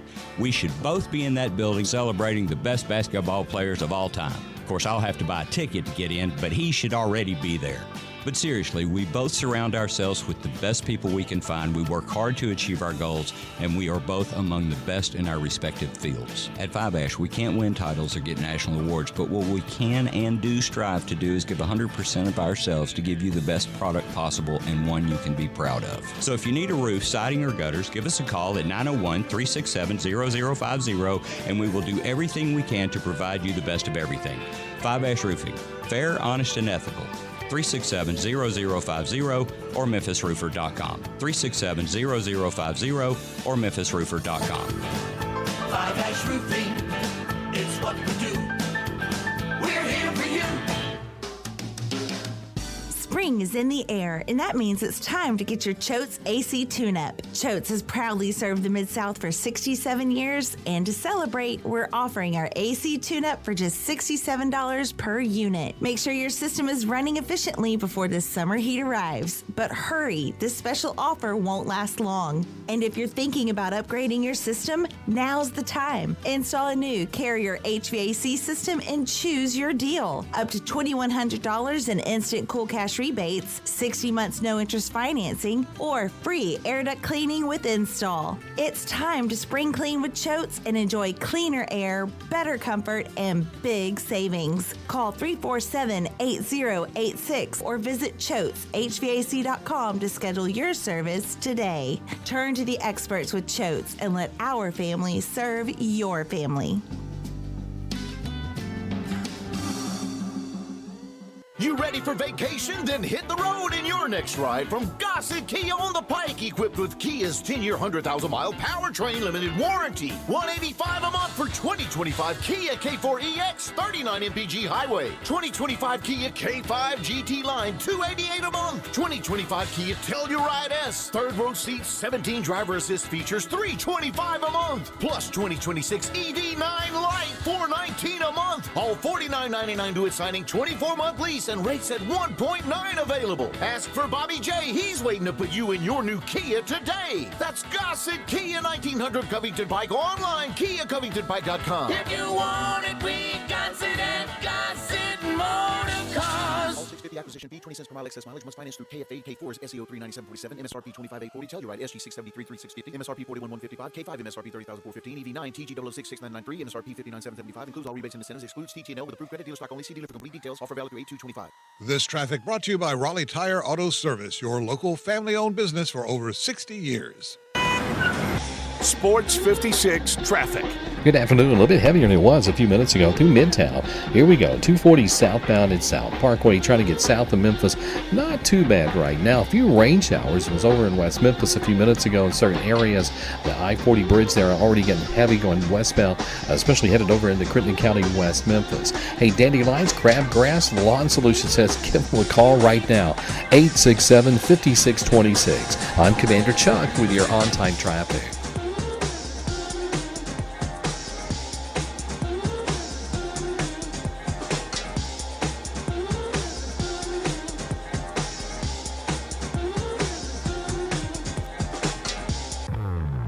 Now back to Sports Time on Sports 56 and 98.5 FM. Here once again are Brett Norsworthy and Bryant Dacus.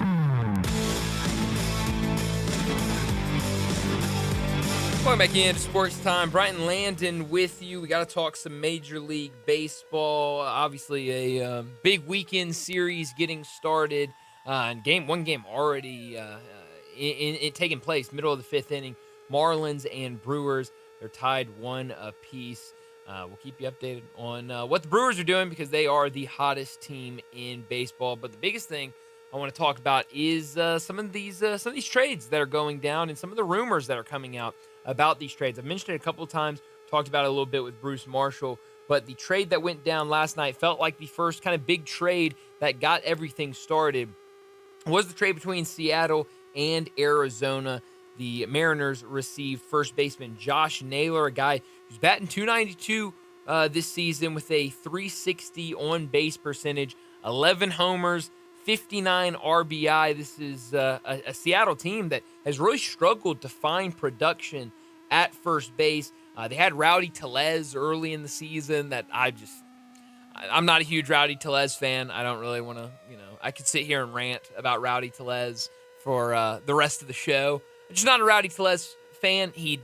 I don't think is a very good player. Certainly not at this point in his career. And he just didn't work out with Seattle. And so now they've just kind of been, they've got a couple different guys, some fringe guys that can play, a couple utility guys that can kind of play the position. But they really needed that corner infielder that, could really bring some power. I think they got that in Josh Naylor. But, the big piece that it looked like the Mariners were going to really be in on was Eugenio Suarez, a guy that played with the Mariners. They ended up trading him away to Arizona, but there's been a lot of reports that he is the top target for the Mariners. So last night when I saw this news that they got Josh Naylor, I said, okay, well, they reached out to Arizona, and the price for Eugenio was just way too much, way more than they wanted to give up, but they still wanted to get a deal done. Josh Naylor is a guy that I think can help this team. They certainly believe that he can help this team, but, is going to be worth a little bit less than Eugenio Suarez, so they go out there and make that deal. You see what they got, what Arizona got back in this trade. Got two prospects, the notable of the two being the number 14th prospect in the Mariners system, according to Major League Baseball's prospect list. And so didn't give up really any high-end prospects to go out and get Josh Naylor, but there was reporting done earlier today. MLB.com's Daniel Kramer reported that despite getting Josh Naylor in a trade from the Diamondbacks, the Mariners are still prioritizing Eugenio Suarez. And so, you got to imagine not having to give up any high-end prospects in the trade to go out and get Josh Naylor. The possibility is still out there that you could work another trade with the Diamondbacks to get Eugenio. Then you'd have, both your corner infielders, I think, locked up and I think feel pretty good. Now, the question and maybe what could hinder his trade value for Eugenio Suarez and could maybe be the reason that the Mariners, or really any team, doesn't get a deal done is Eugenio is a free agent after this year, I believe, and so it would only be a rental. You would get him for a run this season, and then you would have to work out a deal in the offseason. And this same reporting said that the Diamondbacks are completely fine if they can't get a deal that they like of keeping Eugenio Suarez and trying to work out an extension with him in the offseason, bringing him back to Arizona. So Arizona is the team to keep an eye on because it feels like there are a handful of players on this roster that could be dealt and really could help teams going down the stretch of the season. Your Mets, Landon, they have made a deal today, and there has been news all around the Mets of other guys that they are interested in. But earlier today, the Orioles and the Mets completed a trade. Gregory Soto going to the Mets. In return, the Orioles receive two prospects, including the number 19th prospect in the Mets system. That also, according to MLB Pipeline. The guy, Gregory Soto, I think is a guy that can really help the Mets as, maybe a guy that, you got a closer. We know the Mets have a closer, but I think this is a guy that can come in, maybe be a setup guy, can give you one inning, maybe can give you 1 or 2 innings and just come in and you don't ask him for much, but can be a guy that comes in. Hasn't had a great season this year with the Orioles. I think has dealt with an injury or two this season, but I'll be completely honest, I like this pickup for the Mets. I like it too. One of the things that has been going around in the Mets news is that a lot of teams are calling about the availability of Starling Marte. He's helped us out a lot with his bat this year. He's been a good little home run machine. Not one of the top dogs, but should be interesting to see what teams are willing to sacrifice to acquire Starling Marte for him. Yeah, and that'll be fun because I think obviously everyone talking about the Mets being buyers, and so I think we get too caught up in you're either a buyer or a seller, and that means you can't you can't trade any players that are good players. I like Marte a lot, but I think that could be something that could be interesting, and what could you get back for him, and how could that affect your team? I also saw that Mets interested in a couple of guys around the league trying to go out there. Luis Robert from Chicago with the White Sox, that's a guy that they're looking at. And I think with Luis Robert, he has had a nice stretch here since returning from the All-Star game. I don't think the White Sox played last night, but I know yesterday, hottest team in baseball. Well, according to my brother, they are, but I think since the All-Star break, Luis Roberts hitting like 440. So, hitting the ball pretty well. Now, very small sample size, but hitting the ball pretty well. I think that's a guy, there's been questions about his effort. There's been questions about his buy-in. At the same time, he's playing in Chicago with the White Sox, with the wrong Chicago team at this time. And so I think that, I'm going to bring up O'Neal Cruz here in a second. The same questions can be said about O'Neal Cruz. But I think once you get a guy like that into a team that's going to make a run, I think everything changes. I think they're immediately bought in. They're immediately, become that team player and want to go out there and win. So, I think that's a name to keep an eye on for the Mets as well. And it feels like I think Gregory Soto, good move, but I definitely think there are still moves to be made with this Mets team if they want to compete and have a long postseason run. I mentioned O'Neal Cruz and the Pirates. The Yankees have had talks with the Pirates about O'Neal Cruz, but it is being reported that the price is steep, but that the Yankees have been in contact. They have been trying to see if they can work something out. O'Neal Cruz, a really good player. The questions have been out there about effort, about his care. Is he really bought in? And I think obviously all of that changes when you go from the Pirates to the Yankees. No offense to the Pirates at all, but we know what the Yankees are, and we know what the expectations for the Yankees are, especially this season. It's to get very far into the postseason and get to another World Series. But the big question for O'Neal Cruz is, O'Neal Cruz, and it's one of those things. O'Neal Cruz gets to Major League Baseball with the Pirates, and he's a shortstop. Now, a lot of guys are shortstops when they're getting drafted and starting their professional careers. A lot of times they don't make it all the way to Major League Baseball as a shortstop, but sometimes they do, and then they're moved to other positions. And so O'Neal Cruz plays shortstop. It's kind of the same thing that happened to Fernando Tatis, Jr., not senior. But, he's a really good player, but, maybe he's a better fit in the outfield. And so Fernando Tatis Jr. is now playing outfield. Same thing with O'Neal Cruz. They send him to center field. He's playing center field. Well, the Yankees have a shortstop. They've got a center fielder. Feels like their outfield is pretty set. So the question for O'Neal Cruz, if he went to the Yankees, is where would he play? And I don't really know the answer to that, but it feels like with this steep price tag, I don't know if the Yankees would want to make a deal out there. Last thing I want to say about trade deadline stuff, I saw this last night. Hector Gomez, who does a really nice job covering Major League Baseball, he put this out last night that a person very close to Sandy Alcantara told him that Sandy Alcantara will be traded from the Marlins. Quote, he's aware he'll be traded and has already packed his things to leave Miami. The Padres, Cubs, and Blue Jays have all reached out on Alcantara. This is a guy that has been electric over the last couple of years, but obviously injuries have derailed that last season, and this year just has not been able to figure it out. But maybe if he's able to go to, I know I've said, and I'm not going to change my tune yet about it, but I'm not sold on the Chicago Cubs. I think that they've got some really nice bats. I think pitching is a major question, and I don't know, with the current team that is constructed in Chicago, I don't know how far they can go in postseason play. You add Sandy Alcantara to your pitching rotation, and he definitely helps, and I think, could maybe, start getting back into that groove with the Cubs, and that could definitely make a difference. So definitely a lot of things to keep an eye on as we're getting closer and closer. And speaking of it, we're going to talk here in just a little bit. Matt Pauley is going to join us. He is the pre- and post-game host for the Cardinals radio network on KMOX.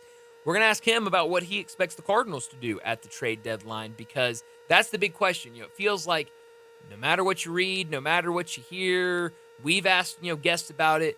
Nobody really knows what the Cardinals are going to do. Are they going to go out there and buy? Or are they going to go out there and sell? And certainly some guys on this roster, I think Ryan Helsley, the biggest one, guys that could have some value on the trade market.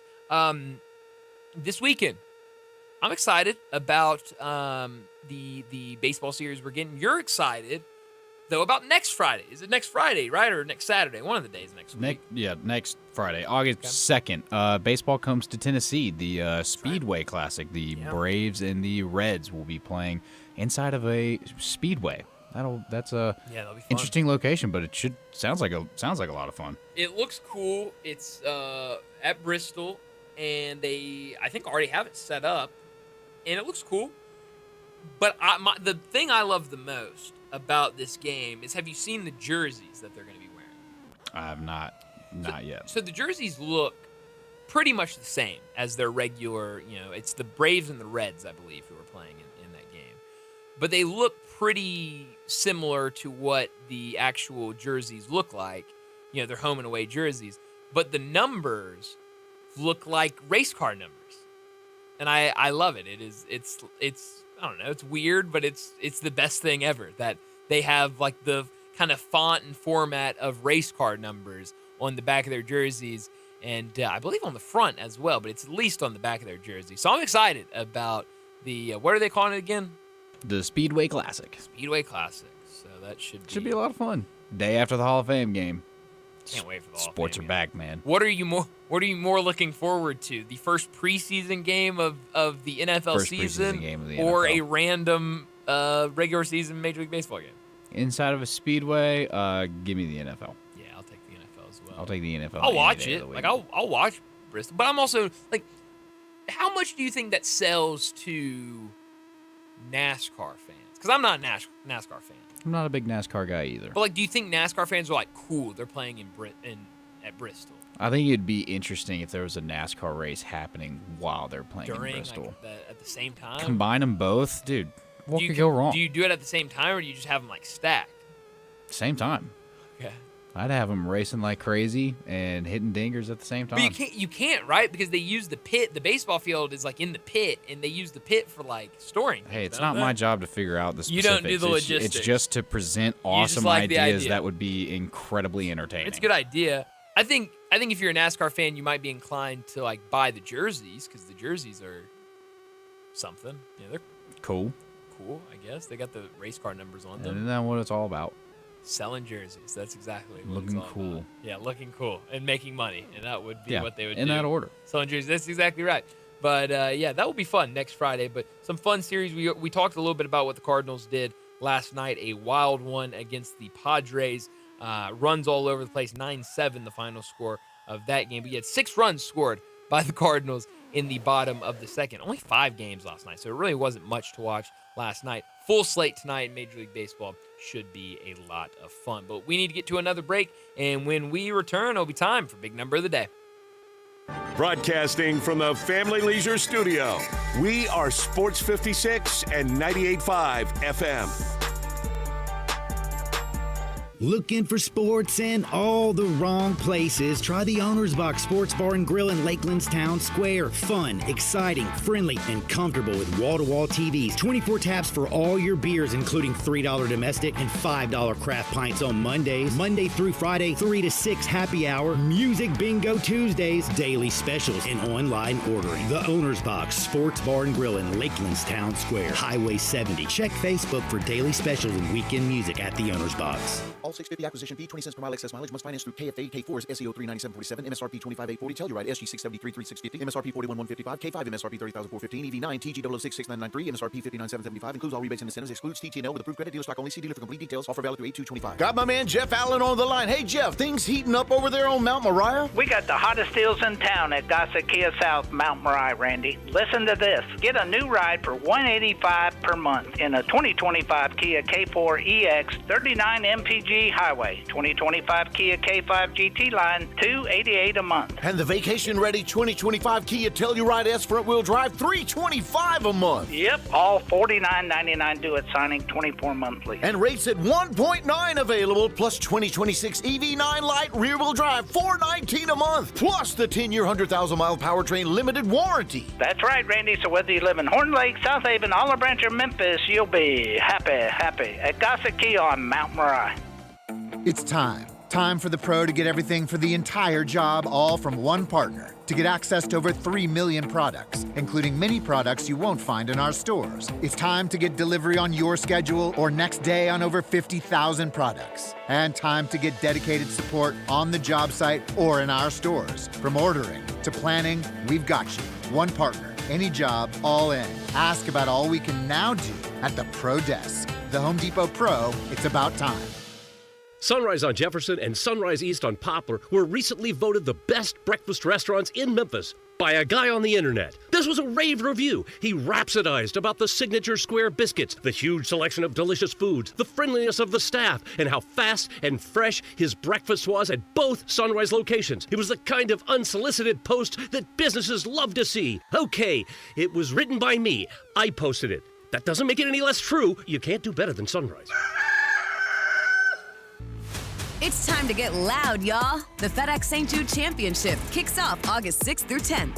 Don't miss your chance to watch the competition unfold as the PGA Tour's top 70 players take on TPC Southwind. Experience unmatched energy, fun fan activities at every corner, delicious Memphis bites, and much more. Get your front row seat to all the drama. Tickets are on sale now at FedExChampionship.com. Kids 15 and under get in free with a ticketed adult. Now back to Sports Time on Sports 56 and 98.5 FM. Here once again are Brett Norsworthy and Bryant Dacus.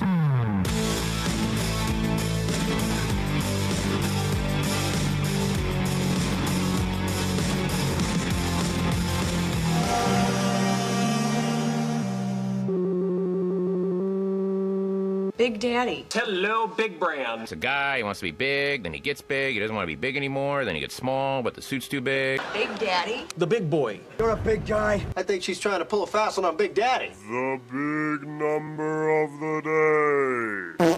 Well, my big number comes from Major League Baseball. It is the number 180. Through 180 career games, James Wood, the young... going to be a superstar for the Nationals, has walked 101 times while hitting 110 singles, 34 doubles, and 33 home runs. That's a lot of numbers. But the only other Major League Baseball players in the modern era to reach those marks through 180 games, Ted Williams and another guy that did it while playing with the Nationals, Juan Soto. A pretty good group to be in. Go Soto. As a young player is Ted Williams and Juan Soto. So I think James Wood is going to be a superstar in this league. I think he's already becoming a star in this league. And so with those type of numbers being in that group, I think he's well on his way. That is a good group to be in. The other day, I saw a post. It was a reminder, a really bad reminder for Florida Gator fans of one of the worst losses, if not the worst loss in Florida Gator history. Okay. You have any idea which one that was? Because I remember watching that game, and I could not believe my eyes on who defeated Florida.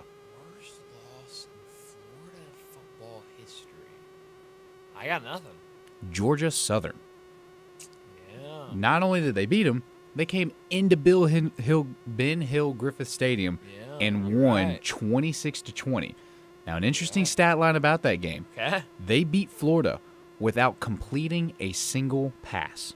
Wow. They had 0 pass Not yards. bad. Isn't that crazy? So it got me thinking, Okay. when else has this happened in history? And in the NFL, my big number, it's happened 5 times in NFL history. Now, according to Tyler Hero, none of this ever happened because history started at 1950. Sure. So what I want to do is I want to go through these games because most of these teams are, or I wouldn't say most of them, there's like 2 or 3 that are just, they don't exist anymore, but I love the names. I love old team names. So the most recent one was Cleveland Browns versus Philadelphia Eagles. Okay. And reminder, these are games in which there were when a team won a game with 0 pass yards. None at all. Cleveland Browns, Philadelphia Eagles, 1950 and December 3rd. Pittsburgh Steelers versus the then, and I guess now, Los Angeles Rams back in 1949. The Pittsburgh Steelers versus, you want to take any guesses on who they played? This was back in 1941. Can you give me a city? I can give you a baseball team. Oh, the Cardinals. No. Who? The Brooklyn Dodgers. Oh. Steelers versus Brooklyn Wow. Dodgers. All the way back in 1941. Go back to 1937. You had the Detroit Lions over LeBron James' city. Ohio. That's a state. That's a state. Akron.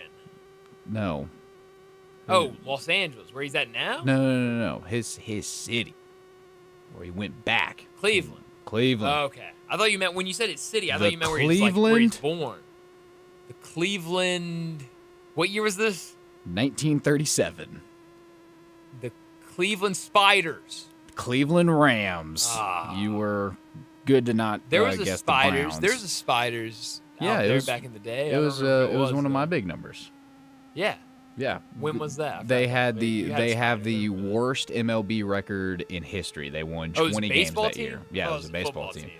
No, they were well, maybe they could have been. Wait, were they the Cleveland Spiders? Cleveland so Spiders. So I had the Cleveland Spiders right. They were just a baseball team. Okay, Yeah, I see, baseball I see. team. And the first one ever recorded back in 1933, the Green Bay Packers won with 0 passing yards over. There's no hints I can give you here that would help. But it's a team that doesn't exist anymore. They definitely do not exist. I have anymore. no idea. I'm not even gonna fathom a guess. The Portsmouth Spartans. Oh man, how could you not forget about the Portsmouth? How could you remember them? Spartans? I mean, what a team. What a game. But crazy enough that happened 5 times in the NFL, where That is crazy. Team won with 0 pass yards. I wonder, and I mean, I wish we could take away. Not saying I don't want to be in the same category as Tyler Hero, but I wonder. So when was the last they won with 0 passing yards? 1950. 1950 was the first. Was the most recent. 1950. Yeah. I wonder when the most recent just game with 0 passing yards was.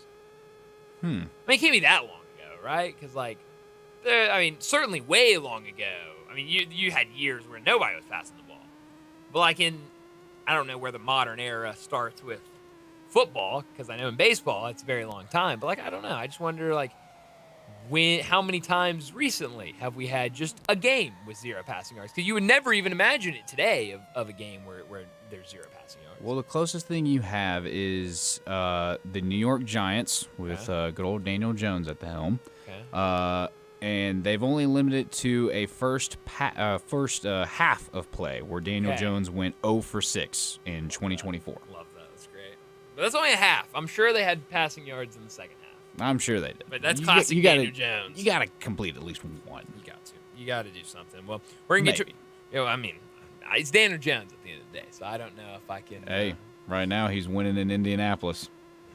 That's sad. That's very sad. It is very sad. Good luck to Indianapolis. Well, we're going to get to a break here in a second, but before we do that, the weekend is here. Maybe you're looking for a night out. Maybe you're looking for somewhere to catch the baseball action. And here in a couple weeks, we're going to be talking about the football action, but a perfect place. It's located 117 Barbaro Alley. It is Bell Tavern. It's the place for a perfect night out with your friends or just to catch a game. And it's not one of those loud, rowdy, obnoxious sports bars. Enjoy a night at Bell Tavern with one of their great cocktails in their quiet, dimly lit bar. And it's not just the drinks. Bell Tavern has the best bar food in Memphis. Pair one of their gourmet burgers with the coldest beer in the city for a perfect night out. For more information about our friends over at Bell Tavern, give them a call, 901-249-6580, or go online to belltavern.com. Well, let's wrap up this second hour and get to another break. And when we return, we're talking Cardinals baseball. Matt Pauley, the pre- and post-game host over at KMOX, the Cardinals radio network. He's going to join us. We'll talk what this season has been. We'll talk the upcoming trade deadline. We're talking Cardinals next with Matt Pauley.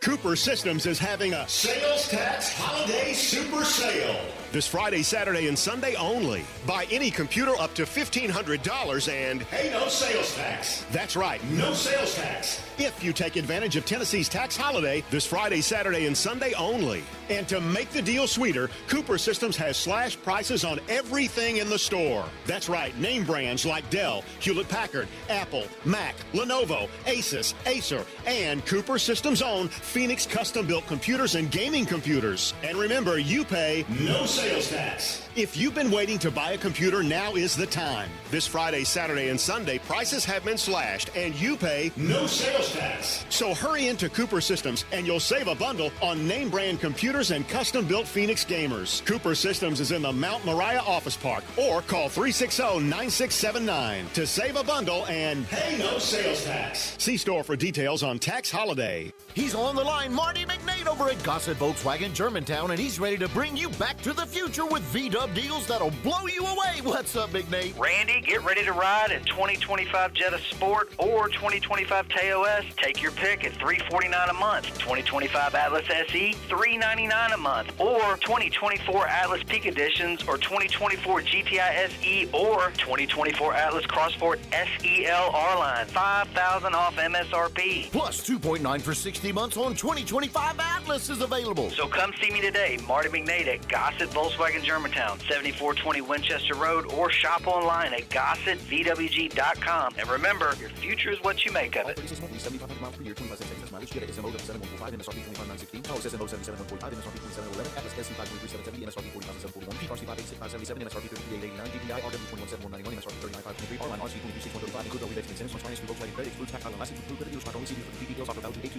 Ribs. Toes. Well, what are we playing? I want to do a Central Barbecue spot about their fantastic ribs. Should be easy enough. Central Barbecue has got amazing ribs. I know that. You know that. The people probably know that. But I want to do them justice. Well, they're slow smoked for 24 hours over hickory and pecan to give them amazing flavor. And Central Barbecue never has sauce in the pit. Now, I don't know what that means, but it seems impressive. It is. I just want to make them sound perfect. We mentioned that they're slow smoked, delicious, and we've said Central Barbecue at least 3 times. I say we call it a solid 30 seconds. Job well done. Central Barbecue. Ribs. Not toes.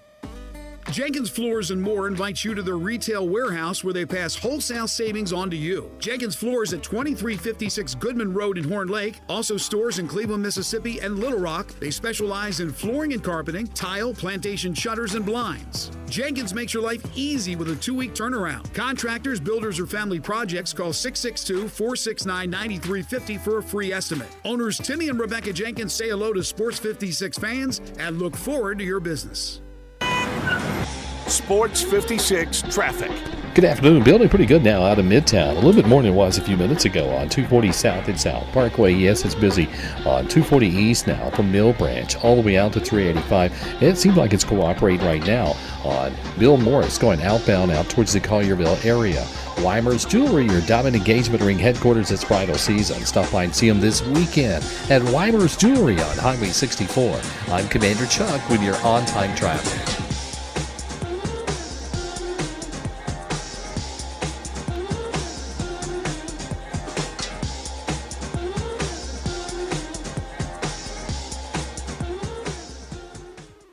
We are Sports 56, WHBQ Memphis, and W253DF Memphis, with Dave Woloshin, weekday mornings from 10 to 11. This traffic report is brought to you by Millington Weight Loss. For more information, call 901-436-0272.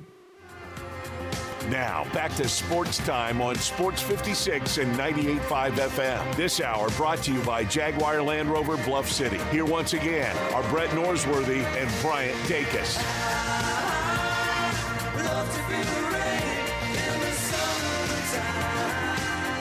We're back into Sports Time. Bryant and Landon with you today as we start our third and final hour. And joining us now to talk some Cardinals, Matt Pauley. He's on the pre- and post-game coverage for KMOX, the Cardinals radio network. He joins us now to talk some Cardinals. Matt, thanks so much for joining us today. A lot to get to, especially with the trade deadline right around the corner. But it's been a while since we've caught up with you and talked Cardinals. So I want to start with kind of this season as a whole. How do you view this Cardinals team as, we're getting ready for August, like I mentioned, getting ready for trade deadline? How do you view this Cardinals team as a whole? Yeah, it's been a really interesting year because you've had a situation where their expectations were not very high going in. They didn't have a great start to the season. Then they really took off and looked really good and looked like they were in contend for a playoff spot. And then in the last month or so, it's been not so great. And it feels like they're starting to fall out of the race. At the same time, they win yesterday. They get within 2.5 games of a wild card spot. It's all happening with the trade deadline a week or so away. And it's weird, right? And even going into the year, it was a runway season and giving guys opportunities. Well, they left Michael McGreevy at Memphis for much of the year, so he wasn't a guy who was going to get runway. In many ways, it feels like it was just about having the guys that were already on the roster and maybe giving some of those guys more of a chance. It's odd. There's so many chapters to this season. It's really hard to encompass it all in one answer. Yeah, no, it really has been kind of one of those years. But you mentioned some of those guys and kind of how it's a weird time of kind of where do you go and kind of what guys, especially with that pitching rotation. You mentioned McGreevy as a guy that's kind of, he spent some time here in Memphis. He spent some time in St. Louis. How do you view this pitching rotation and some of those young guys that are a little closer to maybe being Major League ready? I know there's some guys a little younger down in AA, guys that are getting ready to start throwing here in Memphis at AAA. How do you view the Cardinals pitching rotation? Yeah, like right now it's not great, and they moved on from Eric Fetty. He was just non-competitive more than anything else recently, and it obviously got to a point where he wasn't giving you a chance to win. We'll see what happens with Miles Michaelis tonight. Even yesterday with Sonny Gray, he wasn't especially good yesterday. In the postgame, he talked a lot about the fact that he's working on some stuff, and he's not afraid to take things into games to work on, knowing sometimes he's going to take a step back, but it's going to look better in the next 2 or 3 weeks. And luckily, offensively, they scored enough runs yesterday that ended up not mattering. Andre Palante's been pretty inconsistent lately. That's been the theme, inconsistency. Where all of a sudden Michael McGreevy is, and I don't even mention Matthew Liberatore. Yeah. He's been mostly good this year, but he's running into a little bit of a wall as his innings count continues to go up. They skipped his last start in the rotation, and we'll see what he looks like coming up this weekend. But in many ways, I think there's a lot more confidence in Michael McGreevy than a lot of the other guys. And I think it's almost unfair to him because when you look at McGreevy and you look at his profile, he really profiles out as a guy who's going to be a solid 3, maybe a number 4 starter. And there's nothing wrong with that. When I say that, it sounds like I'm being dismissive of him. Sure. I'm not at all. Like you need guys like that, and you need your system producing guys like that. But he's been good. It's going to be fun now to see as he starts every 5th day in the big league. The league is going to react to him. How does he react to the league? That's part of being a young pitcher. He hasn't really had that chance yet because all of his starts have kind of been spot starts and back down. In terms of what's coming up, it's been a bit of a disappointing year for Quinn Matthews. I think most people thought that he would be a factor in the big league by this time. He's had a little bit of an injury this year, and also from a performance standpoint, I don't think he's done everything that you would like him to do. It doesn't feel like he's big league ready at this point in time. They still talk about Tink Hence as a starter. I don't really buy that. He's somebody who he hasn't thrown 100 innings yet in a season. I don't know how you get him ready to be a major league starter. And there's some other interesting pieces in the system, but if they lose a starter right now, then probably Aaron Wilkerson, who they just signed, who had a really good performance for Memphis, yesterday, but he's probably your number 6 starter in the organization right now. I know Taylor's done a nice job at Memphis as well. But that's an area right now where there's just not a lot of major league ready guys. Yeah, no, you're absolutely right about that. I was at the Redbirds game last night, and it was Curtis who made the start last night and had a pretty good outing for them. But you mentioned Miles Michaelis, and do you think I heard some chatter just among fans last night at the ballpark, kind of talking about the Cardinals starting rotation. Some people asking the question about what do they do with Miles Michaelis, a guy that has struggled this year. Do you think any more changes come with some of these starters, including Miles Michaelis? It could, but that kind of goes back to what I just said. Right. If you move on from Michaelis, where do you go? Maybe you go to Steven Matz. Maybe you bring him back out of the bullpen. However, I think there's a pretty good chance that Matz ends up being traded. I think that's part of why they went and got Wilkerson. And again, I think Wilkerson's your number 6 starter right now, a guy who hasn't pitched in the big league since 2019. And so I don't know where you go. If Michaelis is just terrible tonight, do you give him the Eric Fetty treatment? Because in many ways, Michaelis has been worse than Fetty this year. Fetty was really, really bad for the last month, but when you compare the entire season, in some ways, Michaelis has been worse. But Michaelis also, he every once in a while, he goes and gives you that start gives you hope that something's going to happen, and he had a pretty good run earlier on the season.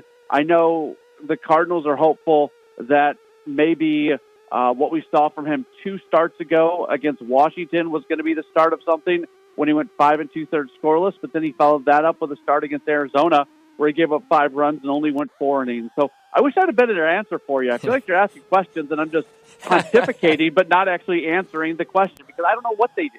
Well, I feel like that's kind of more of a reflection of kind of what this season has been for the Cardinals and where this team is right now. So I think you're giving better answers than you are giving yourself credit for. You mentioned trades, the trade deadline now less than a week away. We've kind of seen those trades start popping off. Last night, Mariners and D-backs make a trade, and then since then we've seen a handful of trades. What do you think the Cardinals do? Because Brett and I have been talking about it over the last couple of weeks of what we think they should do. We've asked a couple people what they think the Cardinals should do. You go out there and read, you listen to the game broadcasts and other things around Major League Baseball, and it feels like nobody really knows what the Cardinals will do at the trade deadline. What do you think the Cardinals do over the next week? Do you think they're sellers? Do you think they're buyers? Do you think they sit still?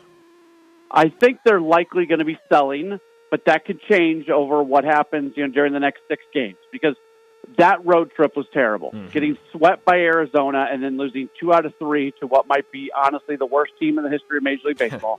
That was not good.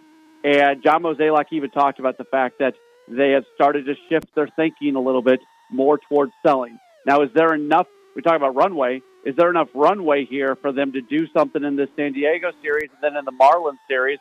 If they take 3 of 4 from the Padres and then win 2 of 3 from the Marlins, and they're a game and a half out of the wild card spot, does that start to change their thinking? I think it can, but I still don't know how likely that is, all of that. I watched a baseball team that did not look good over the last week, and it goes back further than that. They swept Cleveland, and then they played Pittsburgh, and they got swept by Pittsburgh, and since then, they just have not been very good. There was a series win in there against Washington, but we're talking about the better part of the last 3 weeks or so. They have not been a good baseball team at a really, really key time. So the one thing I hope they do something. You said buy, sell, or stand pat. Honestly, I don't care if it's the first 2. Yeah. If they think that they've got a chance to be a wild card team this year and they want to make this year's team better, awesome. If they think they've got no chance this year and they want to make 2026 better, okay. But if they just sit there and don't do anything, I think it is a huge missed opportunity. You have to make your organization better somehow, some way, whether it's making this year's team better or next year's team better or 2027 better. Get better somehow, some way. So that's my big thing. I would be very disappointed if it's a nothing burger of a trade deadline for them. Yeah, I'm with you. A lot of conversation around not only what the Cardinals will do at the trade deadline, but who is going to make those decisions at the trade deadline of now Mozeliak making his way out, Chaim Bloom coming in. How does this front office, obviously you're a lot closer than we are, how is this front office operating as it's kind of one leaving, one coming in, and Chaim Bloom has now kind of been around this organization for a little bit of time now. How is this front office operating with this ongoing change? Yeah, Mo's talked about it a little bit, and he hasn't given intricate details, but he has basically said, look, organically, this is going to shift over to a point where Chaim is making some decisions here. I think when it comes to decisions that impact the 2026 roster more than anything else, Chaim's voice is going to be the bigger voice in the room. And I think if the decisions are impacting this year's roster, Mo's voice is still going to be the biggest voice in the room. Chaim is in town. He's not fully in St. Louis yet, but he spends a lot of time here. I saw him in the ballpark yesterday, so he's here, and I assume that he will be here through the deadline having a lot of conversations. Once they get past the deadline, at that point, probably a lot more focus towards 2026, and I think he's going to be making a lot more of those decisions. So he and Mo have worked together. They will continue to work together. Nobody knows the intricate details of what it looks like behind closed doors, but I think it's safe to say that Chaim's voice is getting larger on an everyday basis. Yeah. Talking to Matt Pauley, the pre- and post-game host on KMOX, the Cardinals radio network. Getting away a little bit from the trade deadline, just talking back to just this team. Who has impressed you this season? There was kind of a lot of changes in the offseason that we heard about. Obviously, Wilson Contreras going to first base. There was all the talk around the offseason. A guy, it sounds like they're going to talk with him and see if maybe they could do something with that no trade clause. And Nolan Arenado, a lot of people didn't really know, would he be on the roster or not to start the season. Who's impressed you the most on this Cardinals team this season?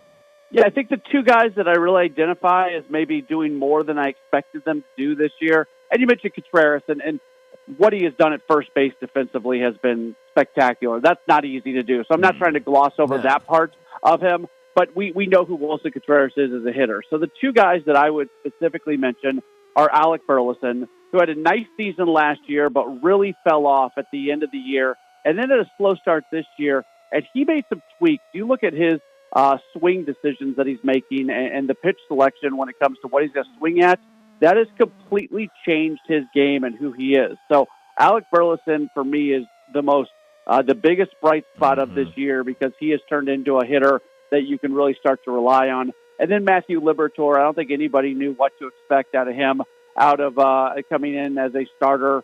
Like I talked about earlier, he's running into a little bit of a wall right now. That's going to happen for a guy who's getting pushed like he's never been pushed at the big league level before. That doesn't concern me at all, even if it doesn't look good again from here to the end of the season. Liberatore, to me, has already shown that he's a guy who can be trusted in the rotation and somebody who, when spring training got started, and even a few weeks in, they always stretch guys out, right? Like that's what you get into spring, and they stretched out Kyle Leahy this year. They stretch out everybody, and then as spring training moves along, the roles get more defined. So when we first hear that they're going to stretch out Matthew Liberatore, you kind of say, okay, well, he's still going to the bullpen. Look how good he's been in the bullpen. And then all of a sudden you get halfway through spring training and he's still being stretched out as a starter. And for him to do what he's done has been pretty darn impressive. You mentioned Alec Burleson. I think another guy for me that's jumped out is what Brendan Donovan is doing and having a really, really great season. When you look at those two guys, I've had friends of mine that have wanted to argue with each other. I try to stay out of all of those arguments. I let them argue amongst themselves. But they argue of, can you be a competitive team? Can you build around guys like Brendan Donovan and Alec Burleson? How do you feel about those two guys moving forward? Because I've heard a lot of kind of both sides of that equation. Yeah, I hate that question. This is not an attack at you, but this is why I hate the question. I like those guys so much. Yeah. I can't. My words cannot describe how much I like Alec Burleson and Brendan Donovan, and how I think they're really, really good ball players, and they are winning ball players that are going to help you win games. That being said, if they are your most talented guys on your roster, you have a talent deficit.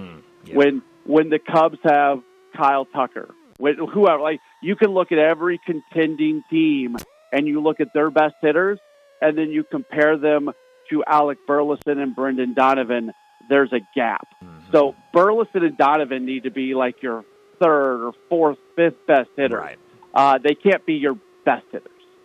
Yeah, no, I'm with. Like I said, I stay out of those questions. They always ask me, like, Brian, what do you think about it? I'm like, oh no, y'all can argue. I'll stay on the outside of this because I'm kind of like you. I like both of them. I think they're both good players, but at the same time, I think you're exactly right about kind of that high-end talent. Looking at some of the young guys, you've got Mason Wynn, you've got Jordan Walker, two guys that spent a lot of time over the last couple of seasons in Memphis, and especially with a guy like Jordan Walker, the question has been there of when is he going to kind of get over that hump. He is, has hit the ball well coming out of All-Star break. What do you think of those two young guys?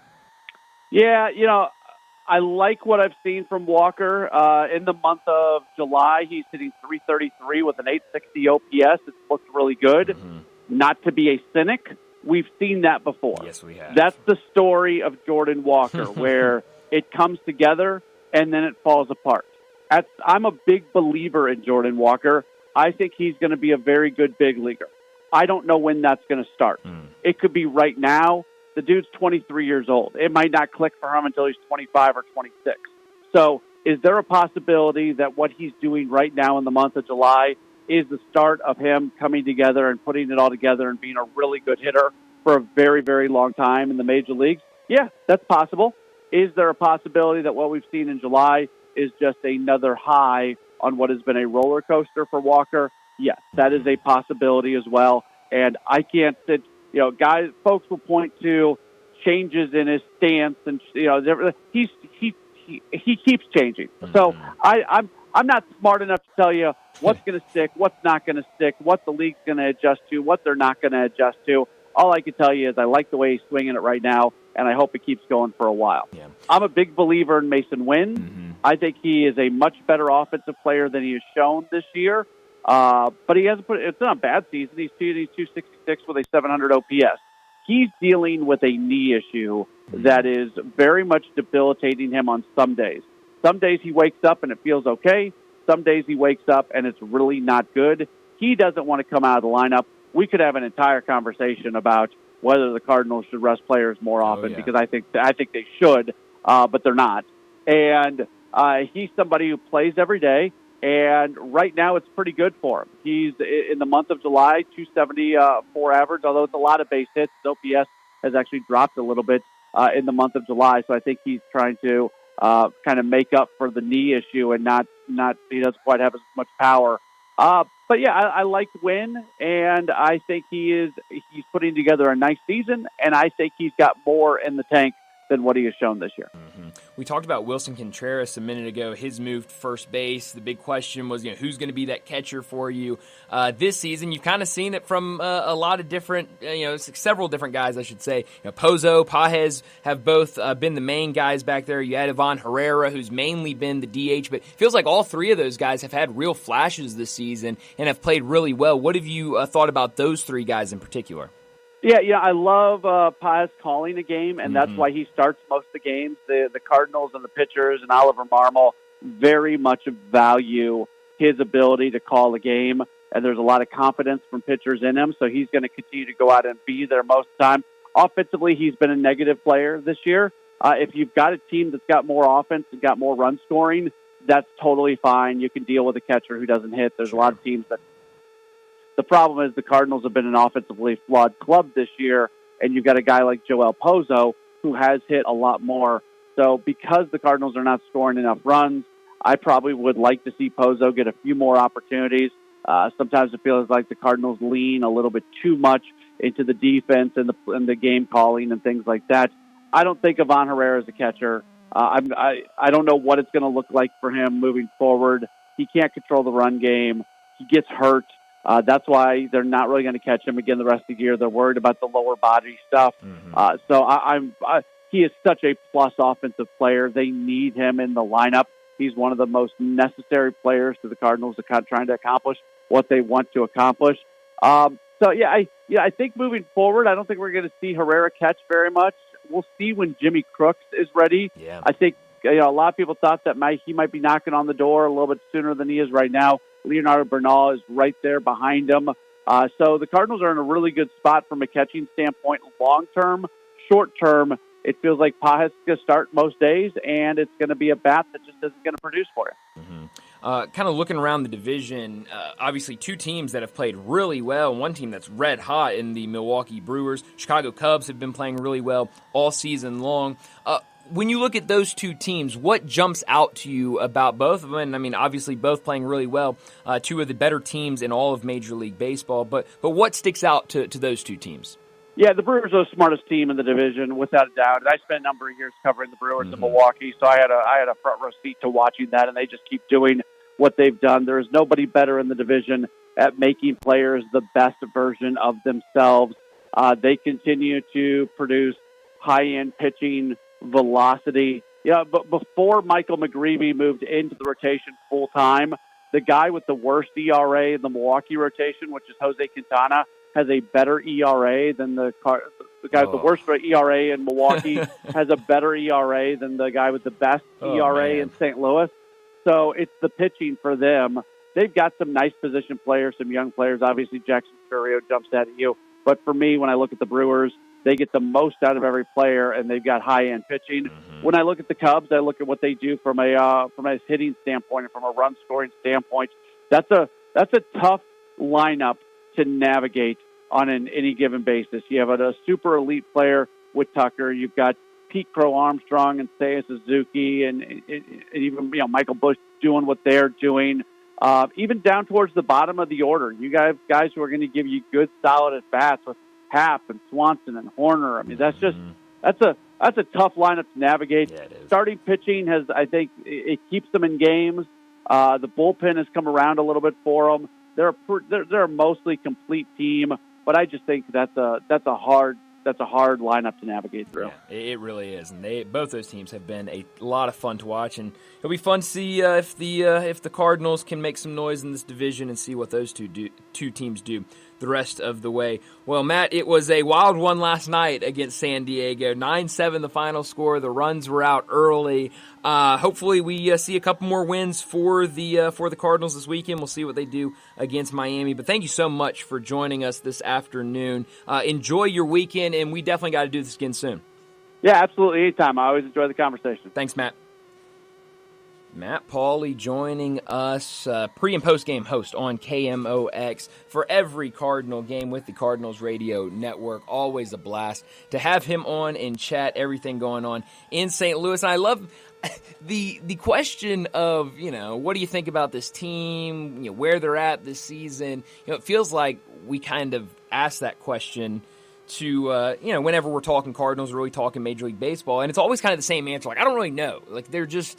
they're good some days, they're really bad some other days, and it's just been a really weird season. So I think the biggest question is, what do they do around the trade deadline? Like Matt said, he can see them being buyers or sellers, and that feels like kind of where a lot of people are at. And he was like, I'd rather them do either of those options instead of just sitting still at the deadline, which we've seen this Cardinals team do in years past. So we'll see. It feels like this weekend going to be really big in that decision making if they really go out there and decide to be buyers or sellers. We always appreciate Matt for joining us, and always a lot of fun. But before we get to this break, let me remind you about our 5 o'clock sponsor. It's Jaguar Land Rover Bluff City.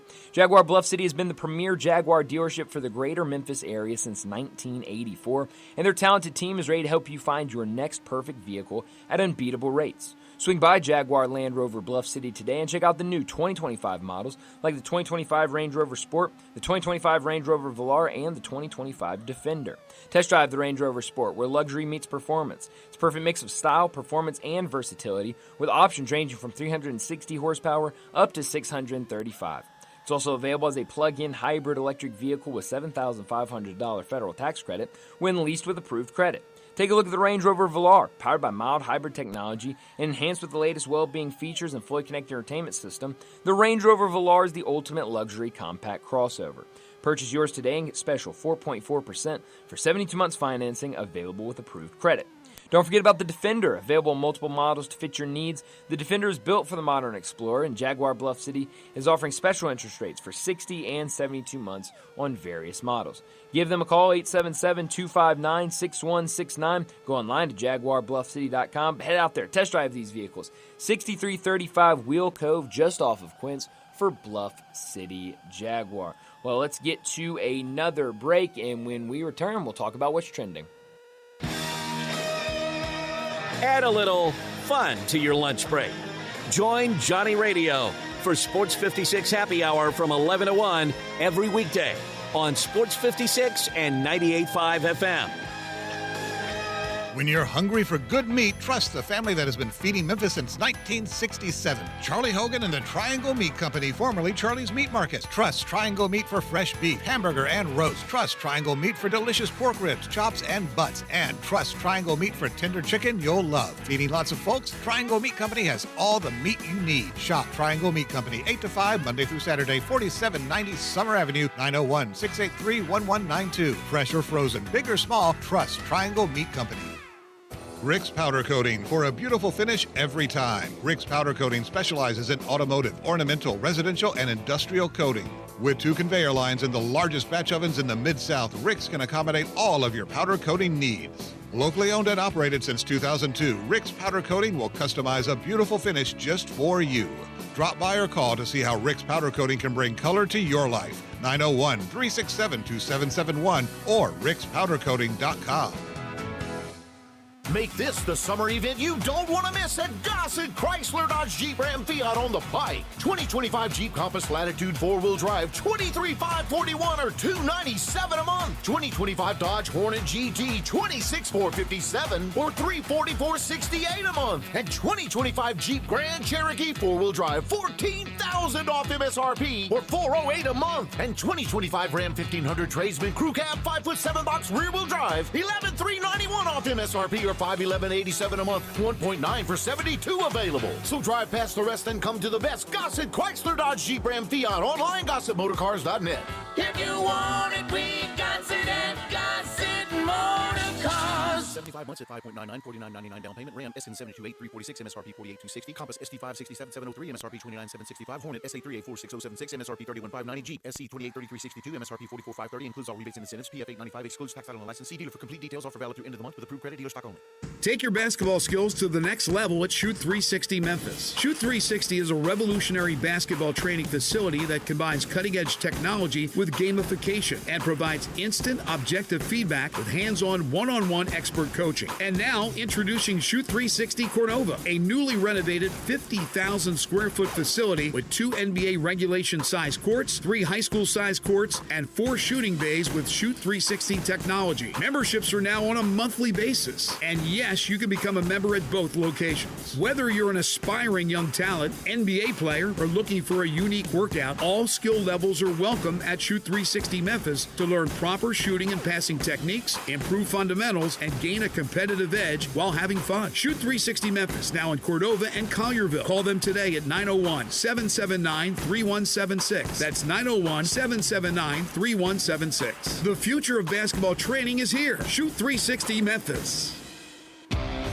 Visit Frontier Western Store today for new shirts and boots. Frontier is your top Carhartt store in the Mid-South. There's thousands of in-stock shirts and jeans. They have the classic K87 pocket tee in every color they make, including new ones just released. Available small to 4X. Want new jeans? Frontier has you covered with super tough work denim by Carhartt. And you've got to check out their selection of Ariat jeans for men, women, and children. You'll love how easy it is to find the size and style you need. Have you seen Frontier's remodeled world-famous boot showroom? It continues to expand. New styles by Ariat just arrived, plus plenty of in-stock proven classics too. Whether you need work or dress boots, trust that Frontier's the place to come. See thousands of pairs of Ariat boots and thousands more by Dan Post, Corral, Durango, Rocky, Twisted X, and others. And Frontier's pricing is lower than online and chain stores, so you know just the local shop to visit. Frontier Western Store, 5880 Goodman Road in Olive Branch, and on the web at frontierwesternstore.com. Locally owned and operated since 1967.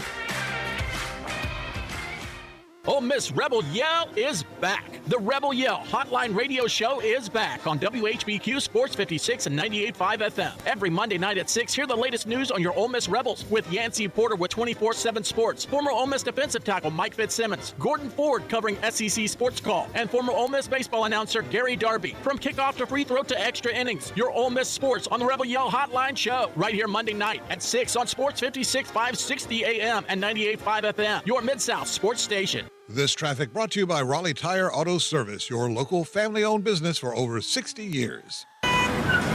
Sports 56 traffic. Good afternoon. Still dodging a few rain showers, mostly out in the Fayette County area here in the last few minutes. Some earlier over in Marion, the West Memphis area. Traffic's busy on all the major outbound routes. Yes, it's busy over here now.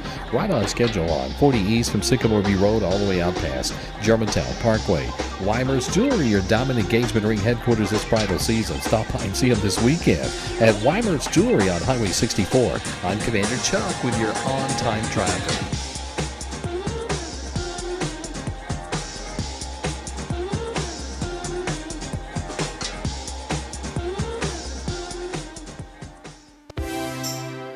Now, back to Sports Time on Sports 56 and 98.5 FM. This hour brought to you by Jaguar Land Rover Bluff City. Here once again are Brett Norsworthy and Bryant Dacus. Here comes the Hero Man. Says he's the people man. We're back into Sports Time. Brian Landon with you as we got about 30 minutes left in today's show, getting you to the weekend this Friday afternoon. And we got to talk a little bit more about this story going on. We talked about it in this segment yesterday, but I wanted to spend a little more time talking about it today. The Tajra L situation with Memphis, where it was reported, it'd been reported earlier that a defensive back for Memphis that was now on the roster at Purdue had leaked Memphis information to UTSA. Yesterday, we saw the screenshots. We learned that it was Tajra L. That was the player that did it. A lot was discussed about it today, and really, kind of everybody involved today was kind of like, yeah, it's it's not a story. Like, it's not really that important. I don't think it really impacted the game, and it's kind of time to move on. Tim Pernetti was asked about it today early, kind of obviously, it was the big story yesterday, not only here in Memphis, but I was seeing other college football pages and accounts posting the screenshots and talking about it. This is what he had to say earlier today about that. He said, "I'm aware of the situation. I've had very open dialogue with Coach Traylor and Coach Silverfield about it. They're going to address it. There's not really much to this story. I think a lot of it has been sensationalized and is much ado about nothing." Do you, Landon, think that this story is being sensationalized? I think it's unless the NCAA comes out and is going to say, well, since this all leaked, UTSA's win over Memphis no longer is validated and we'll take it away. I don't think any of those actions are being taken. I think this is something that happened in the past that now we got wind of it and now we just made another news story about. But what I do love, and this is why sometimes social media can be such a beautiful and funny thing, is if you go to Owen McCown's Instagram page. This guy has 10 posts. Yeah. The last time he posted was November 18th in 2024. Okay, so around that game. Around that time. Yeah. This was actually the week that he got Manning Award Star of the Week after their victory over, I believe it was North Texas, winning 48-27. It was the last time he posted. That was about 35 weeks ago. It's been a while. The now top comment on that post is whose playbook we get next week, gang. And that dude has over 690 likes on that comment. Good. That is why I love this kind of stuff because, well, one, now I would say there's a lot of people out there that are familiar with Owen McCown being the starting quarterback of UTSA. Did you know Owen McCown was the starting quarterback at UTSA? Even when Memphis lost to him, I still didn't know who the guy was. And now that all of this is coming to light and you've got... Son of Josh McCown. Yeah. Looks exactly like his father. I mean, shout out Josh McCown. That dude's timeless, ageless. I mean, I'm sure if he wanted to, he would still be a backup in the NFL for somebody. I believe it. But I just think that is hilarious. But yes, to answer your question, I think this has been slightly blown out of proportion. I don't think unless the NCAA decides to make this a big deal, is like, well, we're gonna right this wrong and say the UTSA didn't beat them outright. No, I don't foresee any of that coming out. So, interesting story. Kind of makes you question why a guy like this, no matter how frustrated you are, would go about and do this and have his own screenshot on his side of sending all this information. But interesting to say the least. Yeah, I mean, we talked about it earlier. I do not have, I go back to, I was trying to find the guy that covers UTSA that was out there, which, here's my thing. And this is a completely different discussion that I don't really want to have today.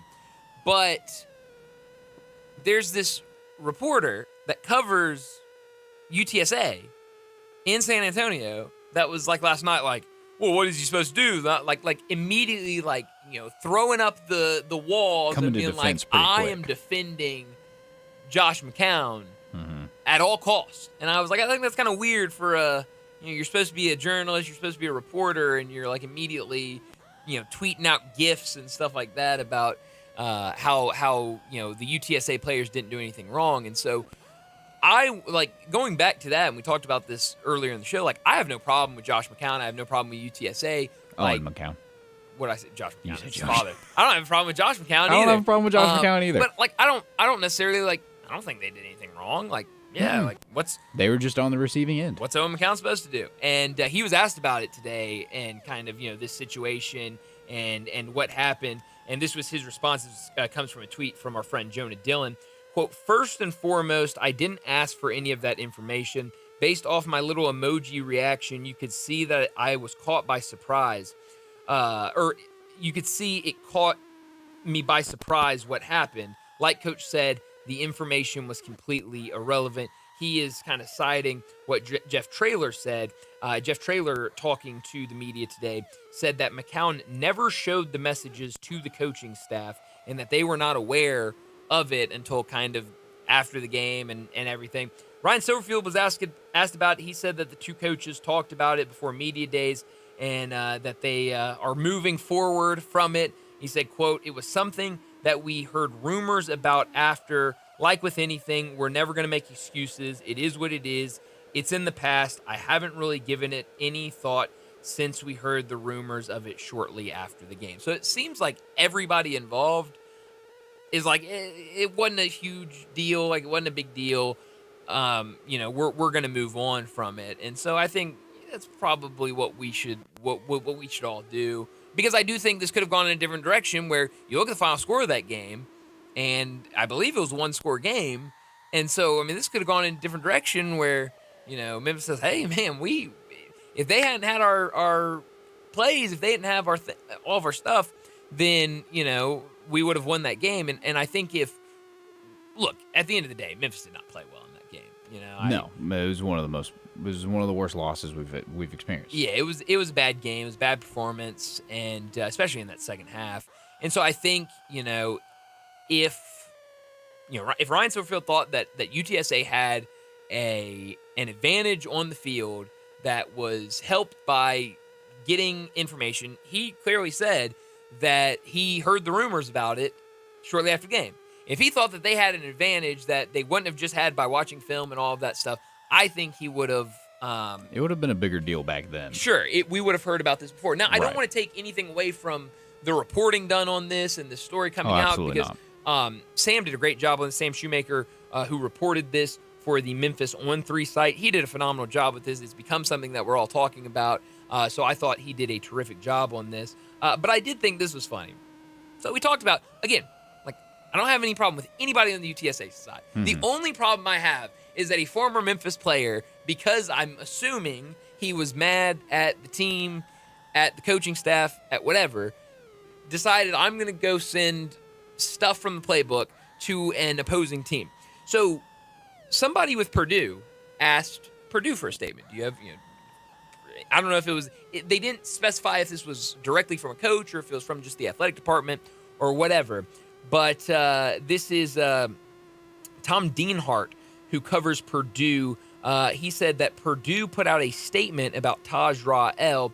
Quote, our coaching staff sees the scenario as being mischaracterized and does not have any concerns moving forward. All right, let's slow down a little bit. I think two things can be very true. I think one, that, I don't think anybody with UTSA is to blame.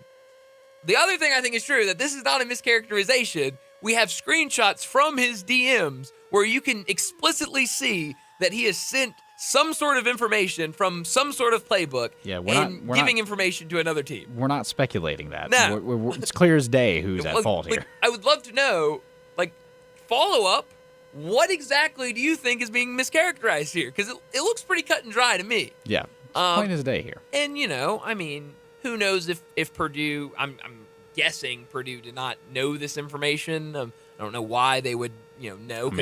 Big Ten, Purdue, they got bigger things to worry about. Yeah, and Taj Ra-El is not going to come in and, they're recruiting him and they're about to get a commitment. Well, Coach, I got to be completely honest with you. I've done some bad things in the past. I leaked important, vital information from the Memphis football defensive playbook to an opposing team. He's not going to say that. So what I think probably happened is, people are asking for statements. They got to put something out there. Right. We're gonna protect our guys, and then we'll handle it down the road. But I did think that was funny when I'm seeing all of these posts and other people running with this story, and then I see this quote from Purdue of, we think he's being mischaracterized, and we don't think this is actually an issue. So I thought that was funny, but definitely a weird story here with. I doubt our former Memphis player will find a home anytime soon, though. Well, he already has a home. He's going to Purdue. He is? Yeah. Oh. The guy that did it. Oh, well, that's why they're saying he's mischaracterized. That's exactly what I'm saying. Yeah. Okay. I missed that part. Yeah, that was my point of it. Of they probably didn't know about this before they signed him. Right. So when people are asking for a statement from the university or from the athletic department, all right, just say it's mischaracterized. We don't have any concerns with it, and then we'll take care of it down the road. Whether it's having a conversation with them, make sure that doesn't happen here, whatever it might be. But yeah, he's on Purdue right now. Now, if this had come out and he didn't have a home, then yeah, I think it'd probably be a lot harder for him to get a spot. Well, Purdue better not let him go then.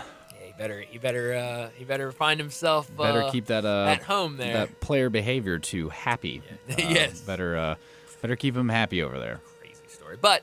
I'm gonna stick with what Coach Silverfield said at media days today, and let's put it behind us. And he's not on the team anymore. You're not gonna see him. He's up at Purdue in the Big Ten.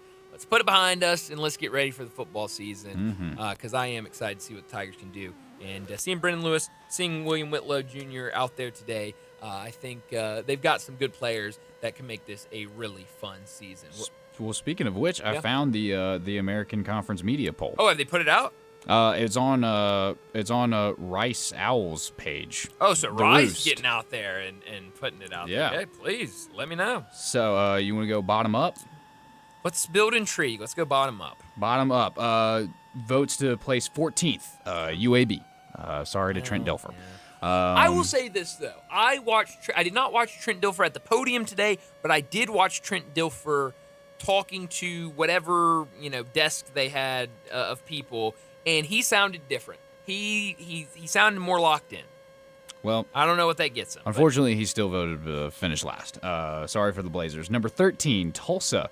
Okay. We had a tie at 11 with Charlotte and Temple. Okay. Number 10, Rice. Number 9, Florida Atlantic. Number 8, North Texas. Number 7, East Carolina. Number 6, Army. Number 5, South Florida. Number 4, UTSA. How about that? Number 3 is where our lovely Memphis Tigers come in. All right. And number 2 leaves Navy with Tulane being the most popular to finish first this year. Yeah, I'm seeing this. You said it was the Roost, right? The Roost. The Roost. The Roost. I guess they put it out there. Source for Rice Sports News. All right, shout out to the Roost. So, look, I don't have any problem with that. I think Tulane has been the team that has gotten all of the offseason hype. around the conference. So they've had a few guys going in the NFL draft each year. They've got players. They're a good team. I mentioned it earlier. I think a lot about their head coach, and so that doesn't bother me at all. Navy bringing back their starting quarterback from last year, bringing back a lot of guys from that team. Finished out the year with a bowl win over Oklahoma. Come on now. Yeah, I don't mind either of those teams being in front of you. Memphis being third, but I think this year for the Tigers, we'll see how it plays out. But I think get to that conference championship game. That we were talking with Greg yesterday. That's the one thing with Ryan Silverfield. He's had the good seasons. He's been to the bowls. It is just getting over that hump of getting to that conference championship game, winning the conference, and we'll see if maybe they can get it done this season. Well, we need to get to our final break of the day, and when we return, we'll wrap up today's show with Mo's Crunch Time. Join the voice of the Tigers, Dave Woloshin, for Wolo and Friends. Weekday mornings from 10 to 11 here on Sports 56 and 98.5 FM.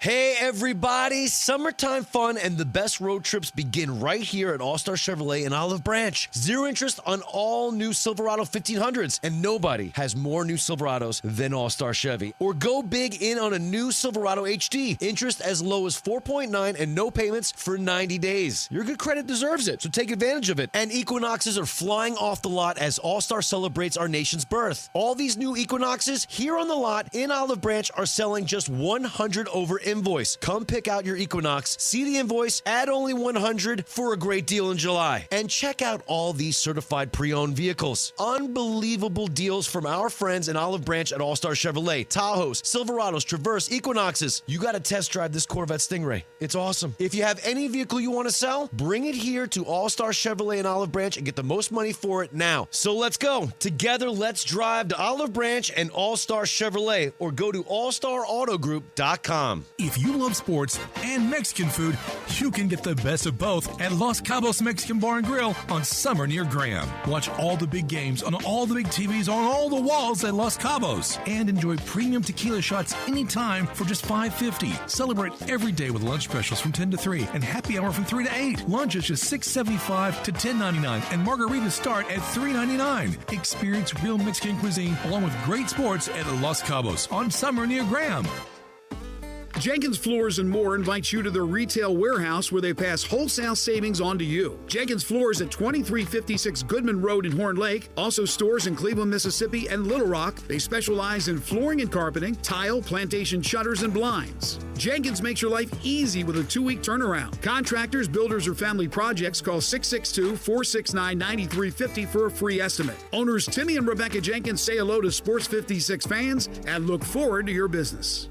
Awards, styling, driving dynamics, and innovative technology is what you'll find in your new Mitsubishi from Gossett Mitsubishi on the Pike. Looking for a deal on your next ride? We Gossett. 2024 Mitsubishi Mirage, car and driver's best with 39 combined MPG, 15,675. 2025 Mitsubishi Outlander Sport, 28,480 or $399 per month. And 2025 Mitsubishi Outlander PHEV plug-in hybrid with combined range of 420 miles. Better warranty, more electric range on full charge than a Mazda CX-90 or Toyota RAV4. PHEV, now $39,115 or $349 a month. Plus, get peace of mind with a 10-year, 100,000-mile powertrain limited warranty. That's Gossett Mitsubishi, 1870 Covington Pike, online, memphismitsubishi.com. If you want it, we got it at Gossett Motor Cars. Ford issue 006-6180, MSRP 28,980, PHEV, SE 00730, MSRP 42,615, Mirage, RH 03-7309, includes all rebates and incentives, PF 895, excludes tax title and license. See dealer for complete details. Offer valid through end of the month with approved credit. Dealer stock only. Crunch Time is brought to you by Moe's Southwest Grill. Need catering? Moe's Taco Truck is always ready to cater for you. Just give Jenny Nash a call at 901-606-3172. Moe's.com is your go-to for all your taco crunch time emergencies.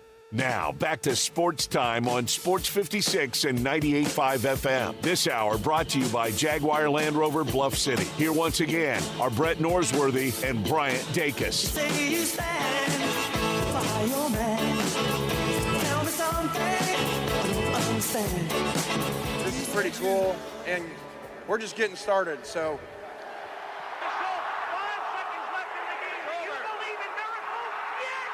Spanning the globe. Go crazy, folks! Go crazy! This is for all the biggest crunch time. You are looking live. In your life have you seen anything like that. Goodbye. Hello, Haskins. It's obviously crunch time. Hammer, nail, coffin. This baby is over. Crunch Time is brought to you by Moe's Southwest Grill. Need a crunchy bite to eat? Head to Moe's for nachos, crunch wraps, tacos, salads, and more. And with the back-to-school time officially here, make sure to call Moe's 901-606-3172 to set up your fundraisers for all your back-to-school needs. And head to Moe's.com for all your taco crunch time emergencies. Well, Landon, what I learned today is that the Grizzlies, just about 15 minutes ago, announced their 5-game preseason schedule. Will start on October 6th against the Detroit Pistons, then October 8th against the Celtics, December 11th against the Hawks. Then they will have 2 road games, December 15th on the road against the Hornets in Greensboro, North Carolina, and then they'll round up the preseason slate on October 17th on the road against the Heat in Miami. So my birthday. Is that your birthday? All October right. 17th. Keep that in the back of my pocket. But it is, it's a ways until we get to preseason, but it is kind of nice to start seeing that schedule slowly roll out. Next thing we know, we'll be seeing the full NBA schedule for the Grizzlies. Yeah, absolutely. One thing I learned today is the relationship between Aaron Rodgers and DK Metcalf is great right now. We've gotten a peek into how they've been conversing with each other. Both of them are roommates at their camp right now. And one of the first texts that we saw was Aaron Rodgers discovered that their toilet flushes very loudly. And so Aaron Rodgers had texted DK Metcalf and said, hey, if we got to go number 1 at night, just don't flush the toilet. DK Metcalf responded back and said, bet, I'm about to flush the toilet. DK also texted Aaron on a Wednesday night around 9:30 asking, are you asleep yet? Like doing a little sleepover playtime. Aaron Rodgers was not asleep yet at that time. Hopefully this kind of relationship translates onto the fields, and hope for Steelers making a playoff run, at least getting a playoff win under their belts. I think that would be a successful season for them. But good to see that these two guys are getting along really well. Yeah, definitely a lot of fun. Well, what I could have done without it has to do with the NFL and camps, but it's the Justins. They can't stay healthy. Justin Fields yesterday had to be carted off with a toe injury. Today, Justin Jefferson missed practice with what is being described as a mild hamstring strain. Now, the good thing is neither of these injuries are significant big-time injuries, but that's kind of the bad thing about camps opening. It's fun to see the guys out there running around, getting the season started, but we know that injuries come along. We talked about J.J. Russell earlier having to be taken to a nearby hospital with head and neck injuries. Definitely prayers out to him, but it's just these injuries that we see. It's never fun. Yeah, absolutely. The ESPN released an article earlier today about 100 players from roughly half of the NFL's 32 teams are facing fines and possible suspensions for allegedly selling their allotted tickets to this year's Super Bowl above face value. So those who decline the fining punishment will be met with suspensions, and all of this going in violation of the NFLPA codes and whatnot. So I say get your money up. I say forget the fines, get your money up, sell them over face value. If you want to go to the Super Bowl bad enough, you'll pay the money. I'm all in on the people. If they don't pay, they get suspended. Well, I know. That's what I'm saying. They sold them for over face value. I don't think they should pay the fines now because they're getting their money up. But that's all the time we have. Enjoy your weekend. We'll talk to you again Monday afternoon.